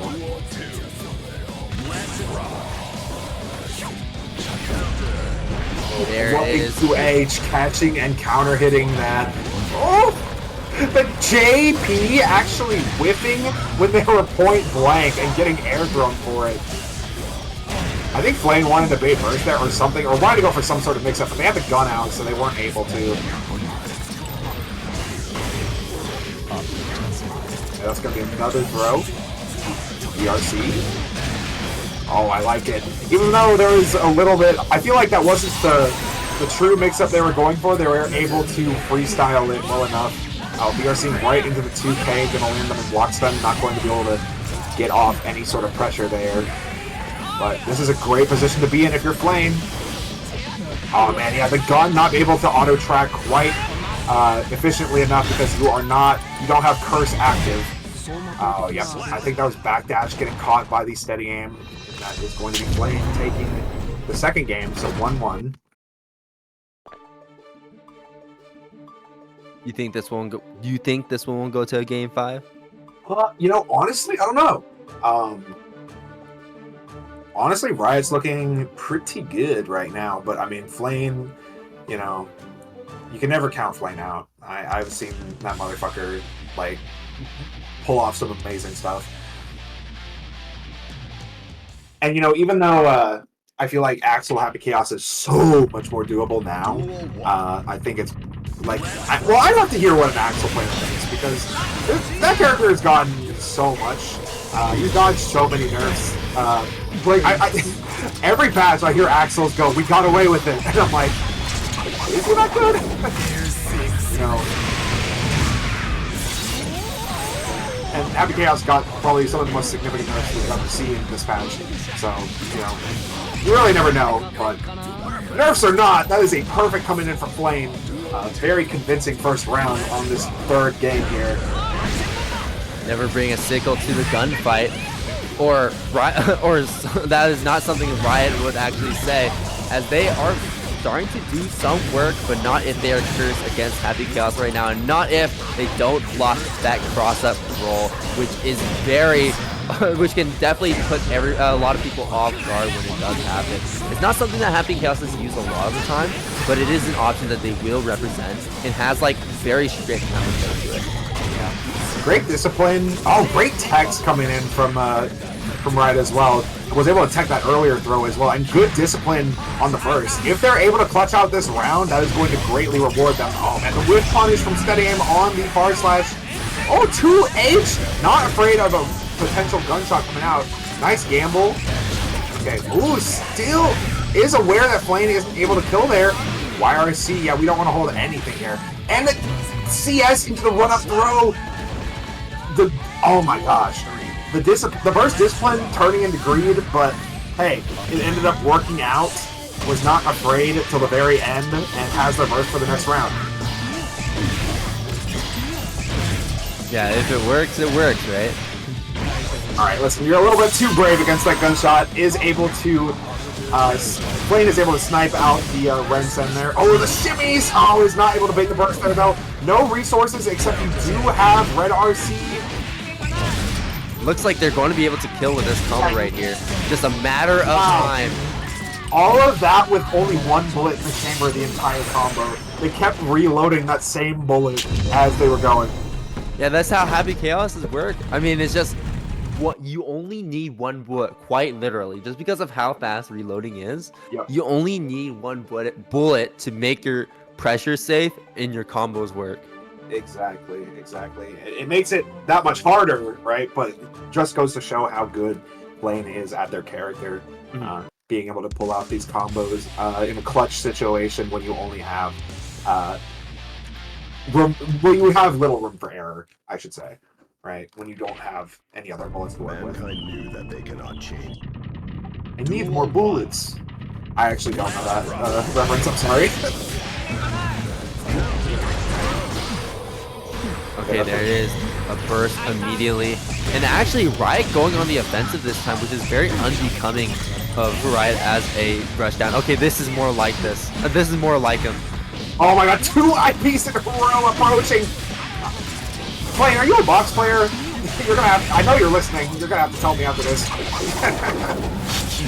Exposed. Yeah. Are you cheating? No, I'm kidding. Alright, this is a bad position to be in if you're Riot, for sure. We're just going... Oh, we're not even going to bother with the steady aim zoning. We're just going to approach. Run right in. I guess that's the only time where you need to have more bullets than one in the chamber. Yeah, right. You really want to chip them out at that point. Okay, Curse is online. One thing that made me a little sad, I mean, okay, obviously these nerfs were needed, but like when I play Happy Chaos just for fun, I get kind of sad I can't just like freestyle, like jump over my opponent with like the gun out and like do like fucked up mix, because like it drains so much concentration now. But it was such a necessary. Is this gonna kill? I feel like it was such a. Yeah, no, you're dead. Axel only has one gun after all. And that's gonna be Flame taking it 3-1. Oh, I see. My fault. Oh yeah, and just to give one more update to the losers quarterfinal match, the other one, Voltion and Zintai had to play off stream. The details of why they did that, I'm not quite sure, but I know that Voltion was asking for it. Voltion taking it 3-0 over Zintai. So Riot and Zintai, the two Axels in the bracket in top 8, are now out of the tournament, which is sad to see, but thanks for playing anyways, and they made it really far, so that is nothing to scoff at. But now we have Voltion versus Flame coming right up. Chip versus Happy Chaos. I think Chip probably has the easiest time against Happy Chaos than any other character in the cast. Yeah, it's up there for sure. I think, you know, with Soul, I think Soul does really good Happy Chaos as well, but like the problem with Soul is just like, like HC has like your normals but better. All except for like the 5k, right? Yeah. You know, like obviously you have the better defense and damage, but you know, with Chip though, you know, he runs so fast that it's hard for the cursor to really track him. You know. Yeah, the regular cursor is already hard enough to track players, but it's even harder now. Oh man, I love the footwork coming in from Voltion here. Get the red RC. We're just gonna dash right up, use that impressive dash speed so we can get that corner carry and the wall break. Oh yeah, counter 6P coming out here. Tap dust. He should be dead. The wild assault extension. Oh, the drops going for 6k there. Didn't have enough height or just mistimed it or something. Gamma Blade meaty. Okay, Flame doing a good job blocking here. Are we gonna see the fuck shield? Or we're confident in our blocking skills. Unfortunately, going to press a button a little bit too late because of the landing recovery there. Actually, I don't think there was landing recovery, but enough like landing lag there to really not want to press a button there. The jab countering the Gamma Blade there. Oh my god, so much is happening so fast. And that's why, like, when you were talking about how Chip has like a great time in this matchup, probably compared to other characters at least. Like, I feel like with Happy Chaos, the way he works now, I was talking about earlier, like, he's definitely more stressful to play now, but like against Chip, it's doubly so, for sure. You're dead. Yeah, I think so too, because it really, the thing about Chip is that he kind of amplifies your mistakes, right? Exactly. If you mess up, if you fumble just a bit, then he's going to be on your case immediately. You're fighting a character that forces scramble after scramble after scramble, has fucked up mix, and you are also reversalist, and you're trying to manage 2 resources on top of tension, on top of burst, on top of health, right? But like you're basically trying to manage 2 resources while dealing with like all this bullshit, right? Oh, yeah. It's just mind melting, and we have a connection test. So imagine doing that in the lag too. Like you are stressed out of your gourd. You know what that matchup reminds me of? What's that? So okay, so did you ever like? Have you played Smash a lot? I assume you have, right? A decent amount, yeah. You know the final Smashes where like they get a cursor that they get to move around and shoot the other players with? Isn't that like snakes? Yeah, like snakes. That's what it reminds me of. You have like that cursor just following the players. Yeah, you're like trying to land that on Sheik. Yeah, exactly. You're trying to shoot Sheik, and Sheik is like running all around the screen, like starting dodging all over the place, up being, side being, getting out of the way, and that is exactly what it reminds me of. Chip is outrunning the cursor and trying his best to not get hit, because the moment he gets hit, then it's a problem. But as long as he doesn't get hit, then he's all good. Yeah, no, for sure. Yeah, that's definitely a good comparison. Like, it's not quite as damning to miss steady aim, or like not steady aim, sorry, at the ready as as the Snake Final Smash, so to speak. But it's still like it's still rough for sure. Yeah. And Chip, Chip and Millie are two of the best characters at avoiding that cursor, I would say. And we saw a bit of it too, where even when cursed, the cursor had a hard time keeping up with Voltion's really unpredictable movement.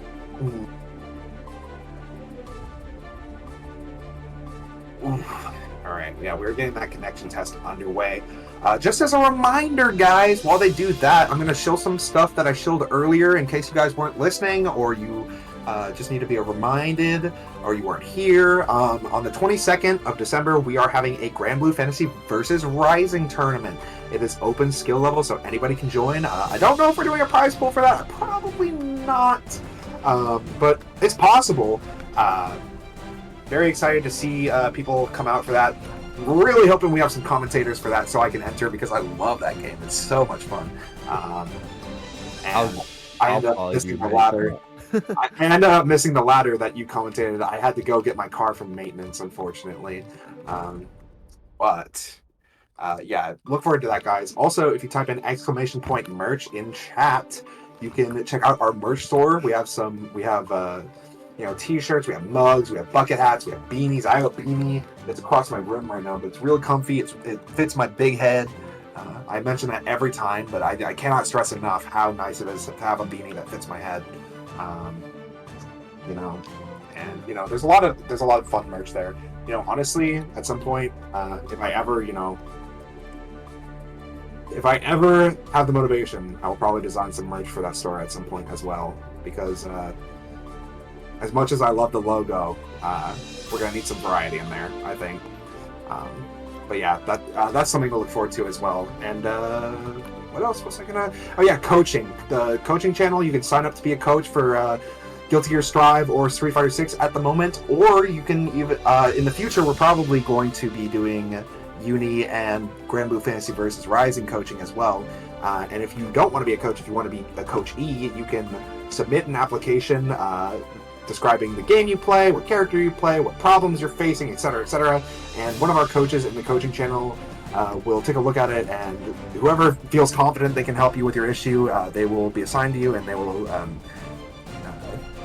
help you hands-on. So that's a really cool system we have in place within the server. So be sure to check that out. And yeah, I think we're still determining the results of the connection test. I'm gonna take a sip of water because I'm running my mouth. So give me 1 second.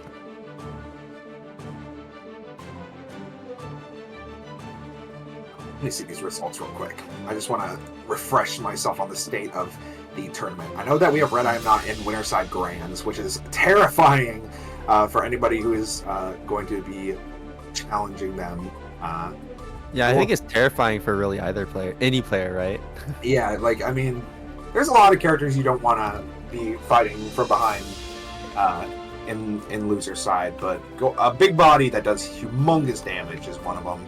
I think on the other side, a zoner is also pretty rough to fight from loser side as well, because they have so much to work with, so to speak. Oh man. Yeah, and I think at this point, let me see. Correct me if I'm wrong, but actually I might be wrong. Hold on, let me look to see who Red I Am Not has played already. Okay, so yeah, Red I Am Not has played every single player in this bracket already, or in this top 8, except for Voltion. So Red I Am Not has already shown that they're very strong at beating Musty. They're very strong at beating Flame, and they're very comfortable with those matches and with those players. So maybe Voltion could be the surprise pick if Voltion can make it to grand finals. But that is if they can make it through what I would call the hot seat, right?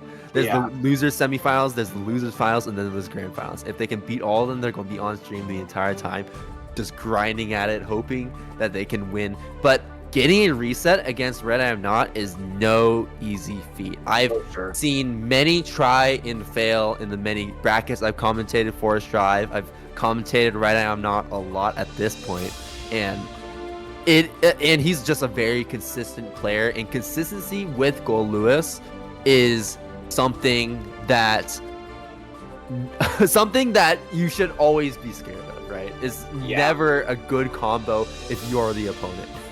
No, for sure. And you know, honestly, I feel like Flame, even though like they lost 3-1, I feel like they were giving a strong showing of what they're capable of in the matchup.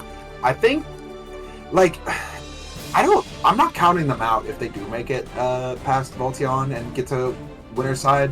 Into loser side grand finals.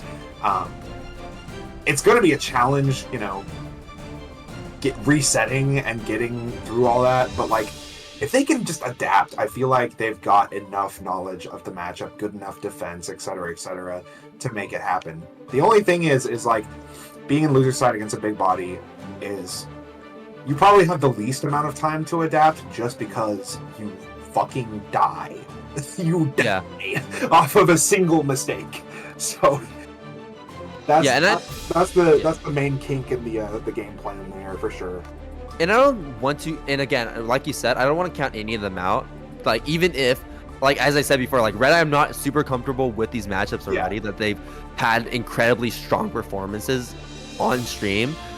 But these players have, like, the people that could face Red Eye, I'm not, have played them before too. So they also have that adaptation. They also have that matchup experience. Yeah. And they can probably start applying it by the time they get to grand finals to face off against him. But it looks like we got our connection test done. And it looks like we're getting back into it with Voltion and Flame picking back up where we left off. Voltion with 1 game over Flame. And yeah, we're just getting right into it. Flame, great start, but getting DP'd out. Voltion forcing a burst from Flame, which is arguably an even better start for Voltion than Flame, even if Flame has more damage on the table. Oh, yeah, that's going to be a burst coming out from Voltion. Wow, PRC into Whip punishing that. Oh, no, yeah, too far away for a 2D to connect. Okay, this should be... I don't think this is that because the gravity scaling is just way too high. Oh, wow, what a 5P anti-air. Yeah, JS not able to come out in time. The reset after the JP. Okay, trying to bait the YRC. Very good patience from Flame. There's the YRC of his own. Voltion backdash! Yeah, that was a great backdash. Not allowing Flame to get the pressure started. That might have been the cleanest backdash of this tournament. Dare I say the cleanest backdash of all time.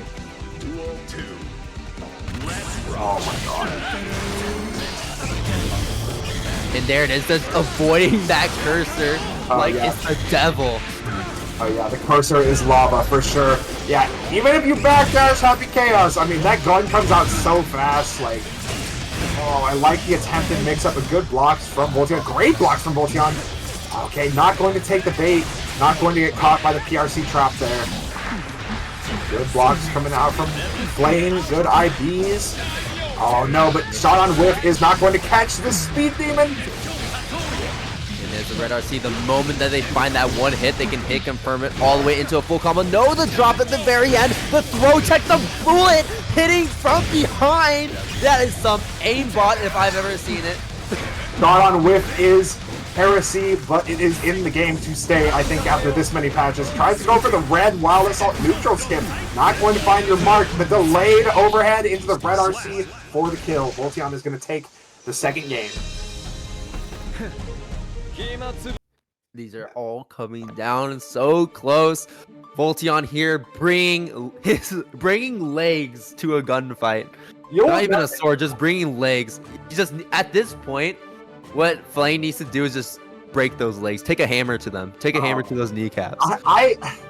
You know Chip is a messed up, completely irredeemable character when you have me popping off over shot on whiff connecting.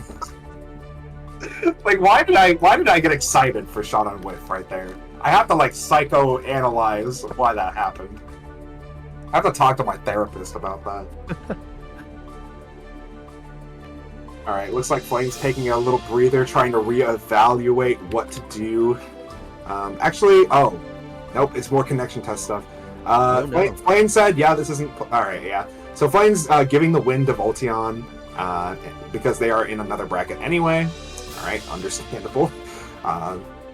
Don't double bracket, guys, but honestly, you know, gonna go out the win. I guess that's the most honorable thing you can do at that point.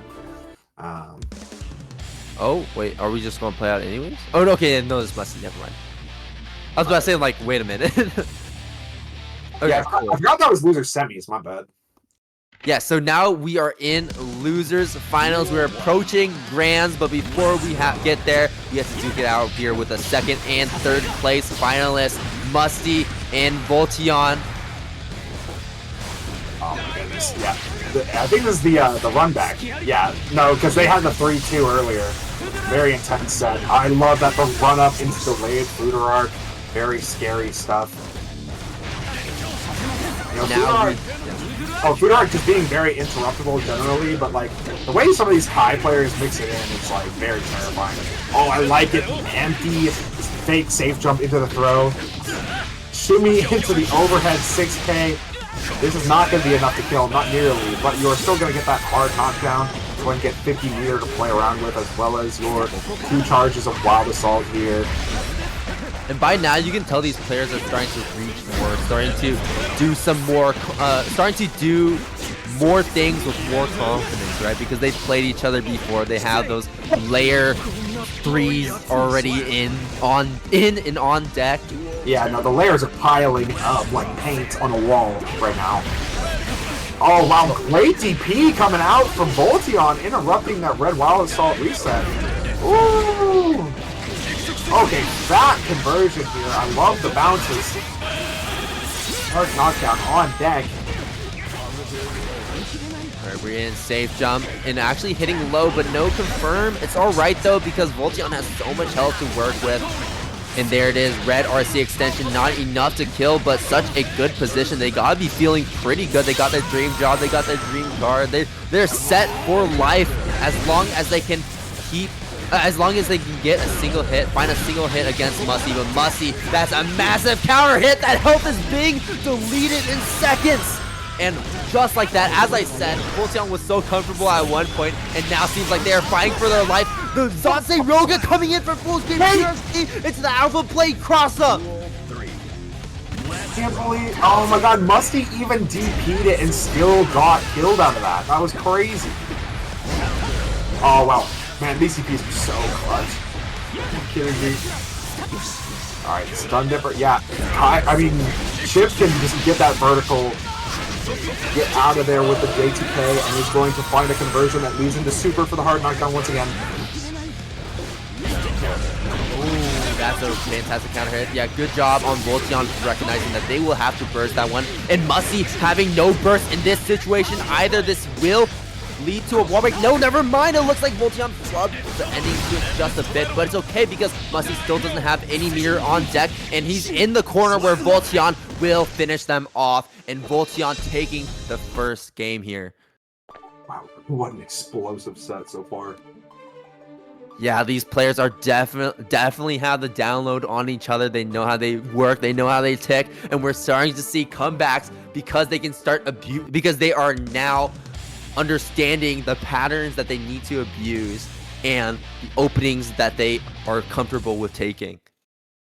Especially with these DPs that I'm seeing from Musty. Musty is avoiding a lot more situations than he would have even before. Oh yeah, and like the way, like, just I'm seeing so many counter hits, like not afraid, and like to just represent that on certain gaps.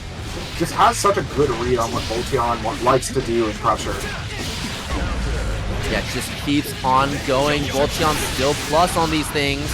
Still has the advantage, and now you're going to be sent through the wall with hard knockdown for your troubles. What's it going to be now? Safe jump, tries to run in, maybe for a throw, but seed. A super again, sent through the wall again. Voltion taking Musty for a trip around the world. Are we going to see another air switch? We're going to see a burst bait instead. And there we go, Voltion with one round and has half of their meter for maybe a possible Wild Assault. Air combo, that is sick. Okay, a little bit of sauce. We're busting out the sauce bottles. All right. I also really like that Voltion like ended up like adapting to that CS-CS pressure that Musty was representing. You know, earlier, right, when the layers were still new, you still don't know what your opponent is cooking, right? You don't want to risk mashing on CS because you're chip, right? But now that like your layers have been established a little bit, ended up taking advantage of the fact that Musty was leaving so many gaps. So much damage on the board from Musty, by the way. Oh my god, okay, good block on the tap dust. Wire seeing the 6K, but ends up blocking it. That's gonna be the burst. Too far away to be able to connect into a hard knockdown. Gets DP'd out of the JTK hit stun. Oh my god, great DP on the Alpha Blade. Dude, Musty is so good with these DPs. Are you kidding me? Oh my gosh, what confidence too, right? Because like Musty does not need to be DPing like this. Musty could actually just 5P and beat Alpha Blade anyways. But no, they're just going for this DP, going for the more risky option just for more damage. Yeah, no, exactly. I don't want to play neutral at all. Oh, he tries to go for it again, but Voltion's adapted by now. You have to go for a frame trap at some point. Oh, there's the air-to-air into the super. What a conversion! On high. That is not enough to kill Musty. Very low life, but that overhead will catch the backdash from Musty, trying to escape Voltion, and Voltion with another game. Voltion, this is definitely looking to be much different from the winners semi-finals match that we saw between these two players before, where before it was very back-to-back. We saw them constantly trading wins, where Musty got one win, Voltion got another win, Musty got another win, Voltion got a win. Now Voltion is 2 games over Musty, and Musty is having trouble just closing out these matches. They're getting rounds, they're making successful call-outs, but they're having a lot of trouble with the pressure that Voltion is setting up, and also a lot of the movement that Voltion is doing. You know, if I'm Red, I am not. I definitely don't want a chip to win here. I think that Kai definitely is a much more manageable matchup. Although, oh my goodness, great PRC there.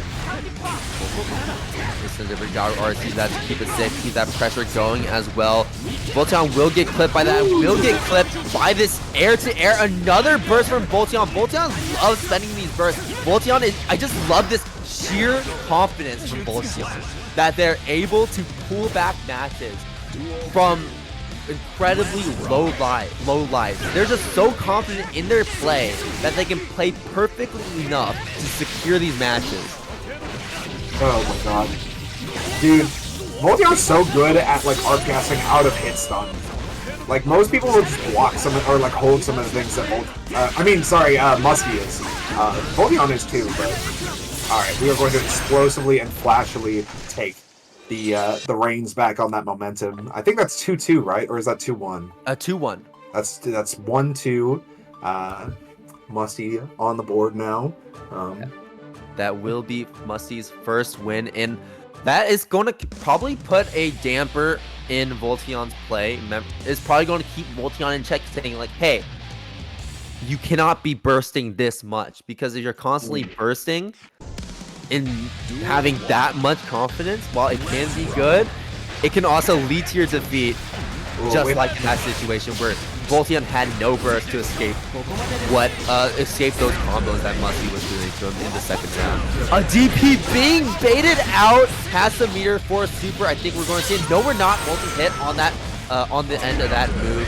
But this is a huge counter hit into a super right now. That's going to be a lot of damage, not enough to kill, but going to stay in that positive bonus state. Musty yet is trying to single hit on Voltion, and Voltion will take this with a perfect, and putting themselves on set point yet again. Has burst on table, going to go for an immediate, I believe, forward flash.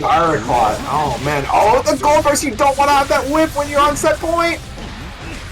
Yeah, no, not at all. Now they don't have any burst to escape a combo, which is going to be very scary, especially if Voltion finds those right hits. We've seen Voltion do a lot of damage with their combos, just like this one is going to probably take half of the health that they have, half of their remaining health away, bringing them down to dangerously low lives. They're getting zesty with it. Wow, Salt in, trying to keep this pressure, trying to keep Voltion from playing the game, but Voltion does not care. Moving right back in, moving very fast in. Super being spent. This is not enough to kill, but it's going to be very, very low health. Musty still has no burst, even with that wall splat in the cross up. That's why I call a melty mix from For sure. from Voltion coming out, jumping over, backdash back, and JK to finish it off. Voltion secures their grand final spot with a 3-1 to face off against Red I Am Not on the loser's side. Yeah, Voltion definitely mixed up their air approaches quite well, like mixing up the J2Ks and like the IAD back, like the jump over IAD back, like JKs and stuff. Like they were definitely so tough to anti-air, I feel like. And even though Muskie did a good job with anti-airing for the most part, the very last 6P is what counted the most, unfortunately, and they were not able to find it. So very good stuff to both players. That was a fun set to watch. Muskie, thank you for coming out. You played out of your mind. And now we are going to be gearing up for grand finals between Red I Am Not and Voltion. You know, Voltion, you know, playing a character I think that does quite well into Gold Lewis. Even if like Chip has gotten a little bit worse and Gold Lewis has gotten significantly better, you know, I think this is a good matchup overall for Chip. But This feels so incredibly volatile. One touch. That's all I'm gonna say. One touch. No, I mean you're completely right. You know, we've seen Voltion make mistakes before, and we've seen him get punished for his mistakes. We've seen how much damage can be done against him, but that's not Gold Lewis. That was Kai. Yeah, exactly. That's Kai. That's not Gold Lewis. That was Kai. That's Happy Chaos. That's Axel. This is Gold Lewis that we're talking about. Exactly. Yeah. Can Voltion play perfectly enough to make sure that they don't get exposed for those gaps, which I think is not going to be an easy task because Red I Am Not is so good at sniffing out those openings. Right. We should be starting shortly. There's probably Voltion definitely earned a little bit of a break after that intense set versus Muskie there. Oh. Yeah, jumping around a little bit. One touch. Really just has to play a single player game. Has to just take the reins the entire time. The aggressor, I would say, if you were a Chip. You cannot be on the defense for any moment because that's where it's going to start becoming a problem. Absolutely. Yeah, what I'm really looking forward to the most is seeing how Voltion deals with White Wall Assault coming from Red I Am Not, because that has been such a potent tool that Red I Am Not has been utilizing as Gold Lewis this entire bracket, and it's such a big move and it's so hard to deal with. And I'm very interested to see how Voltion uses their unique movement in order to work their way around White Wall Assault and maybe punish Red I Am Not for spending so much of their burst so willy-nilly. No, absolutely. First, though, I think we're going to be remaking the room. I think that Voltion's going to use their unique movement to figure out what is happening with their connection, because they pointed out that they are seeing some high ping with Red I Am Not, so I think they're going to restart their game right now. Yeah, thanks for coming out, Riot, and you played great. It was fun watching you and commentating you. As always, hope to see you in more of our events. Didn't get to do my new dirt on stream. Yeah, no, you've been cooking. I've seen some clips. Like, I'm sure you've got some wacky offense and combos that you've been cooking up. I'm excited to see more. Hopefully we do another League About Nothing soon for the new season. I think we're probably going to do a Grand Blue League About Nothing first, though. Yeah, dude, it feels like every single time I look at Riot's Twitter, he's always posting something about Axel and his tournament runs. I love the grind. Wait, do I follow Riot? Hold on. Follow Slow Riot. Hey, Riot, what's your ad?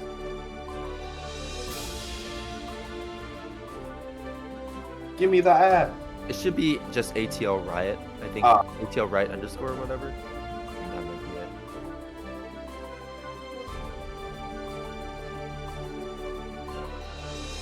I do not follow you. I will do that. There we go. It's Brew right. is back. Let's get into grand finals now, shall we? Yeah, Riot's my my buddy's sensei, Cotter.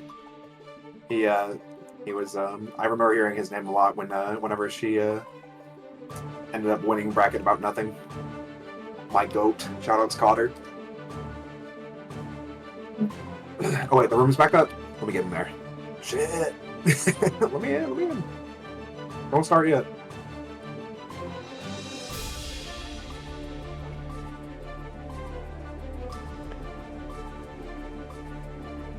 Oh, it's the last one. Oh no. All right, let's use that unique movement to get in before Kelmo gets in. Oh, please no. All right, we are locked in. I'm ready. Are you ready? Oh yeah, I'm ready. I'm ready to play some games. I want to play Strive so bad right now. I've been playing Grand Blue and like. Oh like, no, Voltron, where'd you go? Oh no, where did Voltion go? I've been playing just Grand Blue and like otherwise not playing fighting games. And so like I've been wanting, I really wanted tonight to be kind of like the way to get back into Strive. And you know, nobody else was available for commentary, so I was like, okay, you know, it's fine. I like commentating, but like I'm craving playing the game. I'm gonna hop on right after this for sure. I'm kind of like the opposite. Oh yeah. I really only commentate. I never enter brackets. Oh, for sure. I get you. I like honestly, I never really enter brackets either, but like sometimes I'll just get that huge itch for one. I just play a lot of casuals. I think the only brackets I enter are local brackets. Oh, true. Also because my internet connection isn't really good enough for online brackets either. I get you. I I like how I've been TOing for like an online bracket for years, and I brazenly say locals are better. But honestly, I love the way offline plays so much. It's just, but like the great thing about net play is like, you know, there's so many great people, and you have access to so many more matchups, and you know, like, it really is like the fiercest of competition, you know. So that's the great thing about net play. But offline, you know, it's just so much less frustrating. I feel like because like, you know, it's easier to see the person next to you and be like, man, we're having fun. You know what I mean? No, yeah, exactly. You get to look at them, you get a fist bump them, say, how was your day? Exactly. Or like, and like you can like ask them like questions and like they'll like, you know, there's that immediate feedback, you know what I mean? Like, yeah, and there's also like that, I guess, sense of community too. You know, you see everyone just mashing their buttons on the stations. Yeah, like, they're like both are really great for different reasons, I guess. You know what I mean? Like, I shouldn't say that like offline is strictly better. I just like I feel really good when I go to offlines, but like the convenience of online is really great, and like we have a great community here, so like I like it just as much, I would say.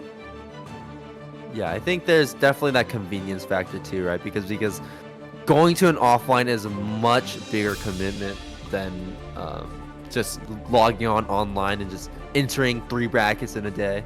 At a local, you probably can only go to like 1 or 2 locals if you really stretch it. Yeah, absolutely. I think we're gonna have Voltion host the room as per Red Eye and Not's suggestion, just to boost the connection a little bit more. Hopefully that works. So I'm gonna exit the room then preemptively while we wait for Voltion to get us that code. All right. Might as well do as much as you can to make grand finals as good as it can be. Yeah, because fighting Chip in, you know, bad rollback as Goldless sounds pretty undesirable, I would say. But I know neither player wants to back down, especially when they've both gotten so far, making it to grand finals of a 69-person bracket. Mm-hmm. And while you guys are at it, check out the merch by hitting !merch in chat. Like so. I got some swag for you. I'm probably going to design more stuff if you already have the stuff with the default bracket about nothing logo. Honestly, I might... What do you guys think? Should I design a beanie or a shirt, or what should I do?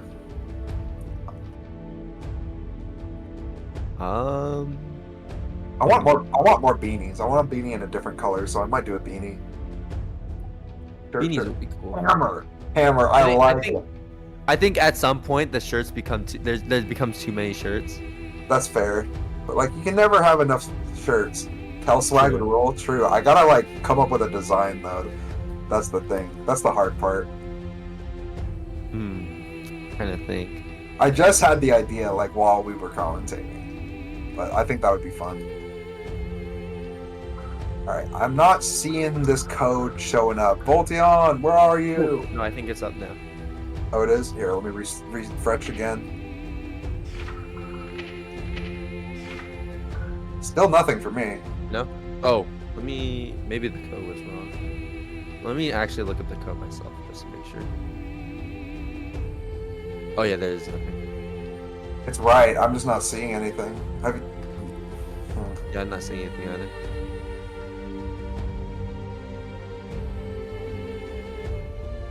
Oh, it's because I have there same. it It's because I have same platform on. Hold on. I think Voltion might be on PS4. Can I It showed up for me now. Yeah, hold on. Yeah, Voltion was on PS4. That's why. I see. I like the house. Welcome. Or Xbox. I don't know. I don't know what platform they're on, but it's not PC. It's a nice looking house you got here. I'm in. I'm in. Very becoming of a chip player, I would say.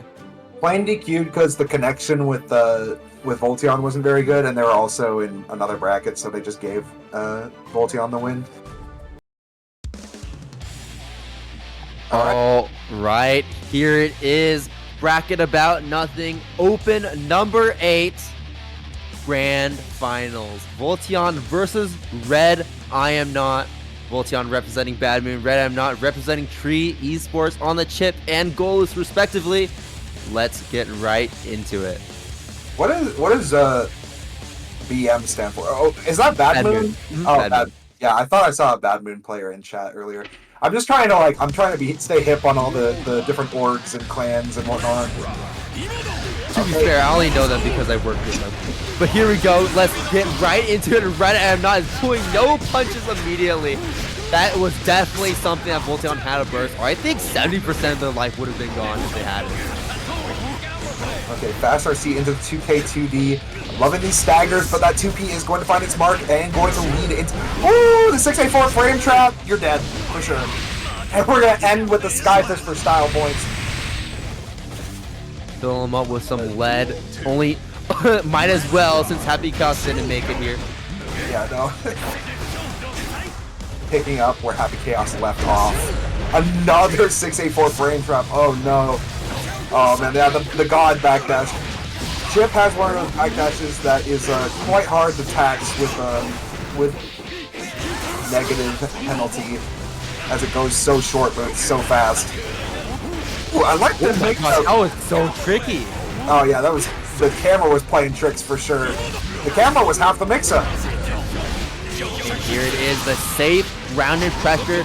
Chip is so strong at setting Red I Am Not through the wall, but don't breathe easy just yet. It could be all over in a second if you don't play your cards right. YRC, keep Red I Am Not in the corner. Keep him locked down. There's the air tear. I love that backdash too, because they backed up and made sure that they kept that offensive position, keeping Red I Am Not in the corner, and was able to air that successfully because of it. Here's the throw coming in. Red I Am Not is going to be getting burst anytime now. There it is. A white wild assault is imminent. I can feel it.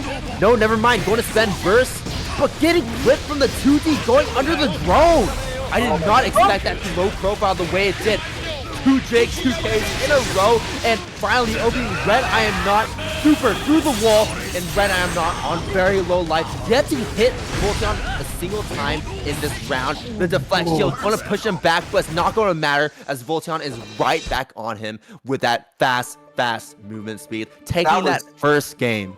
That was crazy because like normally jab anti-airing like Gold Lewis JD is like unthinkable for most characters, but Chip is so fast, just blitzes up before the hitbox can even come out, and then jab counter hit anti-airs the JD. Like I almost choked on my water. Like that was so fast. All right, we're getting into game number 2 here. We're gonna see the round start. Probably not too favorable for Gold Lewis if I had to imagine. Yeah, we're starting off with the 6K trying to low crush or something. The 64 covering the I-80 back. And there's the JD jump in.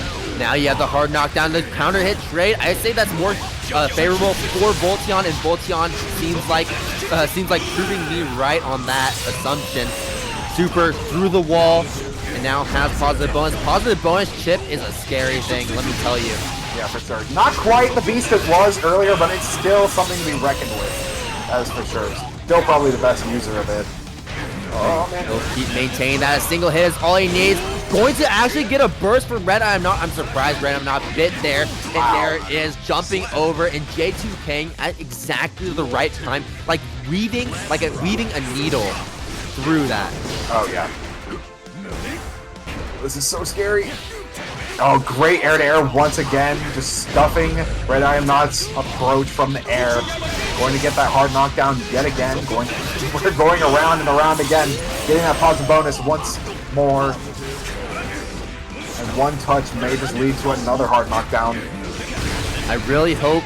Oh my gosh, look at that! Like, he's getting deflect shielded out, but Voltion just does not care. He instantly reacts to it, and we saw that red RC cancel get back in. I really wish right now Red Iron Knot has a passport on them, because at this point, we've went around the world like 2 times already. Yeah, no, exactly. Like, Chip is just, like, constantly looping hard knockdowns, and even though positive bonus pressure is not as ignorant as it once was, he's still, like, making you guess and then putting you in a situation where you have to pull the hard knockdown. And then, you know, if you're wrong, you know, you get hard knocked down again, and then, like, it just keeps going, right? And even though he's not, like, the highest damage character, even though positive bonus isn't looping, like for, 4 repetitions in a row, fast RC repetitions in a row, it's so overwhelming, I guess. It very much still feels like, I don't know, like, breaking the wall is not that disadvantageous for Chip, like, ever, almost. Going for a wild assault right there, stealing a bit of burst from Red. I am not the throw. That's going to acquire a good amount of mirror. I'm surprised Red is bursting at these critical moments. Yeah, definitely feels like an emotional burst for sure. Oh man, you are very plus there. That's going to be quite a bit of damage. Going to route. Oh, deep burst bait. Okay. All right, I eat my words. Red, I am not staring me in the face and telling me to take those words back, and that I will. Bend your burst the way you want, sir. Oh my goodness. Yep, you're going to get that. I love those new combos from Chip. I don't know how long he's had that kind of like wall bounce thing, but like, it's so nice looking. Yep, we're going to get that hard knockdown, and we have 50 meter we can spend on a mix-up here. But Goldmoose, you know, close to 50 tension himself. Oh man, but we're not going to let you have it. Fast RC, going to get that tumble pickup. Jab before they can get the burst off. You know, honestly, I did not think that Red was going to burst there, but you know, like, I get, the double wild assault. Alright, settle down. Very interruptible.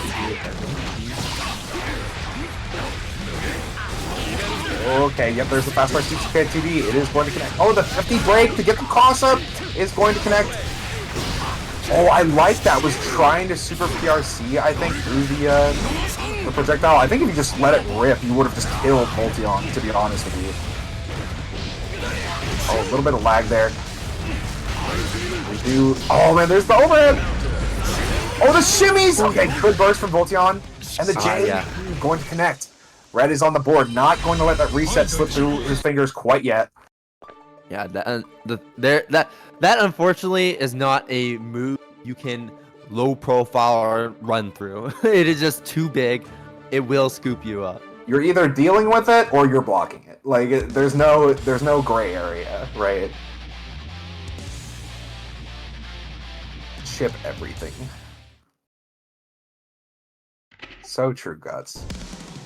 Duel 1. Let's rock. And immediately jump back yet again. You can tell Voltion is looking out for that white wall assault instantly on these round starts. And maybe Red Eye not going to use that to his advantage. Use the threat of white wall assault to get a solid air-to-air off a round start. So I feel like that would be tough considering how fast Chip would be at that round start and how slow Gold Lewis is. Oh yeah. Oh, wow. No punish on that. The YRC just barely whiffing. Oh, man. Ends up pressing while Voltion was still a little plus there, or a little bit too far away. I couldn't really tell. But that's going to be another hard knockdown. Punishing Red I Am Not. And that is going to be the 6K overhead meaty taking the kill. And first time representing 6K as well. Like, the mental stack is absolutely insane. You can tell Red I'm Not is looking out for so many things at this point, and that definitely caught him off guard. The Goldburst on Wake Up, trying to get yourself some breathing room because that is -2 now. I like to call it the heavy DP now because it just kind of functions as like a, you know, second chance, like forcing RPS. Wow, DP right through the 684. Nice super PRC that is going to force Voltion to spend the burst to keep the corner. Oh, the overhead gonna connect. Should be able to get a super wall break. Oh, nope, not too high actually. Yeah, that forward hitbox for that super is a bit deceptive. Oh, Nice. this could be really good. Yeah, Drone going to keep him held down and could be easily chipped out of this situation, but doesn't need chip to do it. Low 2K2D Behemoth Typhoon. Simple enough, gets the job done. And there it is. That's what I'm talking about. Waited just a bit, baited him out with the White Wild Assault, and reacted with a proper BT instead. I like how even though Red I Am Not was trying to catch the backdash with those 2Ps, still ended up getting robbed for it. Oh, you did not want to do that. But I mean, better than dropping the BT, I guess. But I feel like he just could have definitely killed there. I think Red I Am Not just didn't trust the connection issues though. There, the 2P is going to trade with the overhead, and that is going to be Red I Am Not tying it up 2-2. Oh my gosh, we are so close to reset point, but so far it feels like it's going by so fast. This is just high. This is probably the most high octane strive I've seen in a while. I am so glad that we have Chip versus Gold Lewis. It's not something you really see as often as you'd hope, right? No, yeah, for sure. Extremely volatile. But now we are getting into a game 5. Voltion so close to that reset, but Red I Am Not also so close to this tournament win. And this was a fantastic start. Immediately getting Voltion rid of that burst. Both players no burst, but Voltion might get this wall break, but not if Red I Am Not is willing to mash, and now has a side swap thrown out, keep him locked down. Voltion not breaking under the pressure and getting out. Wow, oh my gosh. Red I Am Not's, like, Abare awareness is so good. Just knowing exactly, like, just having these, like, 5Ps and 2Ps on lock. Great reactions to clashes, to, like, little gaps. You know what I mean? But Voltion might just get the kill here. Yeah, no, you're absolutely dead for sure. Even with Gold Lewis held, that scaling was just too good. We are on reset point, but Voltion starting this out with no burst. Red I Am Not going to spend burst immediately too. CP, get out of the air. Hard knockdown. What's it going to be? A throw? All right. Get that OTG clone. Oh, not blocking. There's a super through the wall. All right, all the momentum in Voltion's favor here. Gonna spend the deflect shield, great air-to-air. Gonna get a hard knockdown here, not gonna be nearly enough to kill, but you are in a great position to seal the deal. However, if I am not, yes is correct. Oh! Deflect shield yet again, and the J2K coming back down. You thought I was gone, but I'm back for more. I'm back for more blood as they get the reset in grand finals. We are going back to 0-0, and now we are playing yet another first to 3. Voltion has potential to win this entire tournament if they play their cards right. But Red I Am Not still on the defending side. They still have one more chance. They have that safety net. That's why it's so important to be on winner's side of the grand finals. Oh my gosh, a reset. I'm so stressed. I'm stressed for both of these players because defending Chip versus Chip as a big body such a pain in the ass, but at the same time, I can empathize with chip players, you know, dying in 2 interactions. Overhead, going to block the overhead, going to block the low, but you have to, but that is still plus. You can't mash there. Going a little deep on the burst base there. That is a big body player if I've ever seen him. Oh, the retreating JD, I like it. Oh, not even caring about the flex shield as always. Jump in, JH into the super. No, again, not nearly enough to kill, but the life has been evened up, and now we are both in yellow life. It feels like it's the same story as always, and just runs in 5P, fast button, and low committal. Yeah, it traded with the 684. I don't know if you saw, but man, it traded favorably, that's for sure. Oh no, not able to frame trap there. Gets smoked by the 2K. I don't know what frame that is, but I know it's fast as hell. Drone is out. The 684 covering the air approach. Cross up, good blocks from Voltion. Oh, low BT. Oh, what a 2D. You're dead, for sure. It really is just so ambiguous watching this. Like, where do you press? Where do you escape? Oh, yeah, absolutely. Wow. Okay, yeah, you're getting 684 for sure for that one. Oh, there's... yeah, burst to opt to not get comboed into the drone. For sure. I get it. Nice 2K into the tick throw. 6K gonna land you that nice little combo. And the command grab out for the hard flash. Oh, my. 2K getting outranged. Oh, and there's the super PRC getting the back throw. You don't want to get back thrown by this guy. Base the YRC. You're down. The OTG will do it. Yeah. What was the score now? Wait, Red Eye Not has one game, right? This is 1-0 right now after the reset. Yeah. Oh my goodness, yeah. Definitely does not want to go down 2-0 again, you know, after getting knocked into losers. So, a good change of pace. Voltion just needs to keep their composure, know that even though they're close to it, they can't let it up just now. And Red Eye Not, yeah, this is a good start for them. A good change of pace, a good turntable for them, as now they have that first game on deck. Immediately spending burst. It seems like that seems to be the common trend I'm seeing from Red Eye Not. Just spending burst immediately so they don't get put into situations like these from Voltion. help me! Get me out! This pressure is so terrifying. Let me out! Let me out! What does Gold Lewis even have here? 2 feet, right? Like... Oh no, try to get cheeky, try to set up drone in front of his face, but Voltion not going to let that one slide. That is a slight against humanity. Yeah, you're dead for your troubles. This is what you get for sending out drone. No set play tools, not in this house. Yeah, this is my corner. There it is. I like to see the usage of those BTs right there too, to really check Voltion for trying to run in. It is hard though, right, as we're seeing. Look how fast Voltion gets in on Red Eye Not. Nice 2K. Shuriken is not an option I was expected there, but that was such a good usage of it. Oh, I love the multiple 2Ps to get the frame trap. That's going to force the burst out of Voltion. What a trade. But because you got staggered, you didn't really get all that corner carry.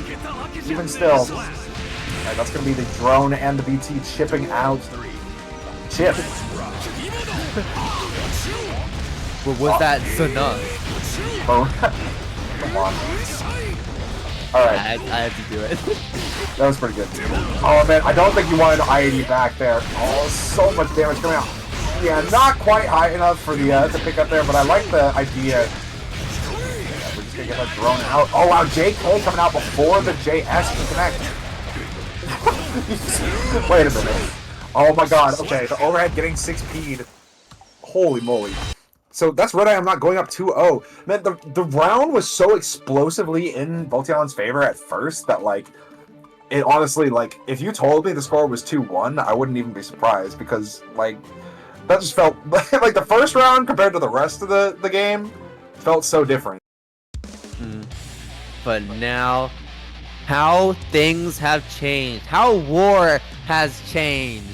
Red I Am Not now sitting comfortably. The sides have swapped. Red I Am Not 2-0 over Voltion in this reset. And the jump up BT in the air I love these call-outs. Even though they're not representing White Wall Assault as much anymore, they're still using the tools in order to cover Voltion's retreat options that they've been constantly using this entire time.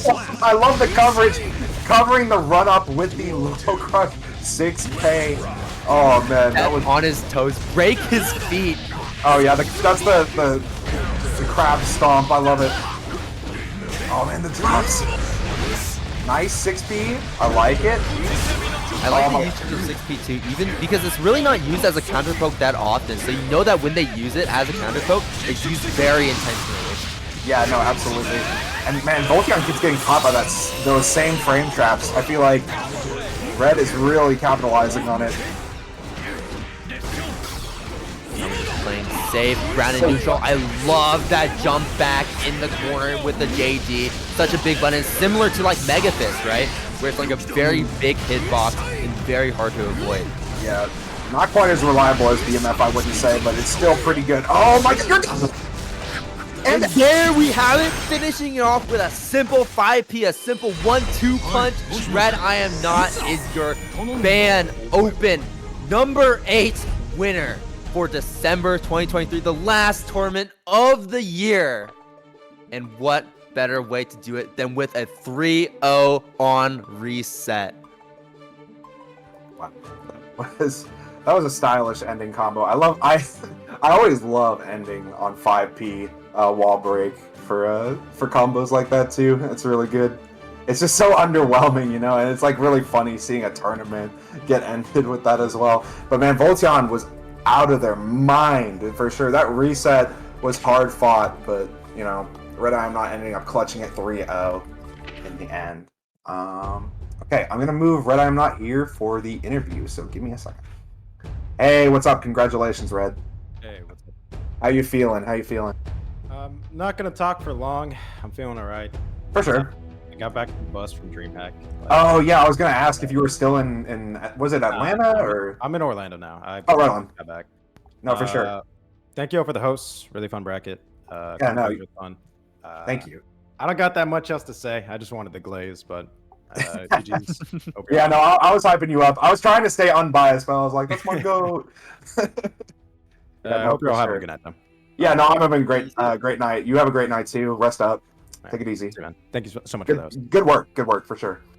All right, and that was Red Eye I'm Not. You know, man, a few words, but you know, great player. Speaks through their gameplay, so to speak. You know, understandable. Like you're tired. You just got off a bus from far away after a big major. Ended up getting second in DreamHack and first in our bracket right after. So definitely earned the rest, I would say. And this was a fun ass bracket to commentate too. Had a lot of fun commentating with my co-commentator, Salte. Salty Boy, Sykesy, thank you for running the stream, Malith and co. Malith and Izzy, and any other TOs, thank you guys for helping out, helping things run smoothly. Salty, is there anybody you wanted to shout out before we end up closing up shop here? Just shout out to the TOs, shout out to the players, shout out to the viewers, you know. Woo! Everyone here involved is what makes these things run. The TOs run it for the players and the viewers. The viewers enjoy watching the players play in the tournaments. It's a cycle that feeds into itself, and it's always really great to see the community show up and support, regardless of whether there is a prize pool, whether there isn't, and it's just fun competition all around, just to get better at the games that we enjoy. In terms of where you can find me on Twitter, YouTube, whatever, same name, Salte Boy. I tend to keep it pretty consistent, but other than that, I don't really have anything else to say. Yeah. All right. Awesome. If we're plugging Twitters, I'm gonna put mine. It's just KO_Kelmo. If you guys want to follow me on there, and yeah, make sure to follow Brag About Nothing as well at BANFGC. All one word, no underscores or anything like that. It's all caps as well. You should be able to find it pretty easily. It's got the logo and everything. It's nice. Yeah, just follow us for more updates there. And yeah, I had a lot of fun commentating tonight. Shout outs to thank you, Sykesy, for putting in the chat. And yeah, shout outs again to Red I'm Not for winning the whole thing, and shout outs to everybody who made top 8. Shout outs to everybody who just entered the bracket in general. great tournament. I had a lot of fun. Even though I didn't get to enter, you know, it was a great tournament. I'm glad I got to commentate a Red Iron not win too, because that guy's the homie. So let's fucking go. All right. With nothing else said, just check out the merch. Check out the Grand Blue tournament on the 22nd. Check out coaching. Sayonara.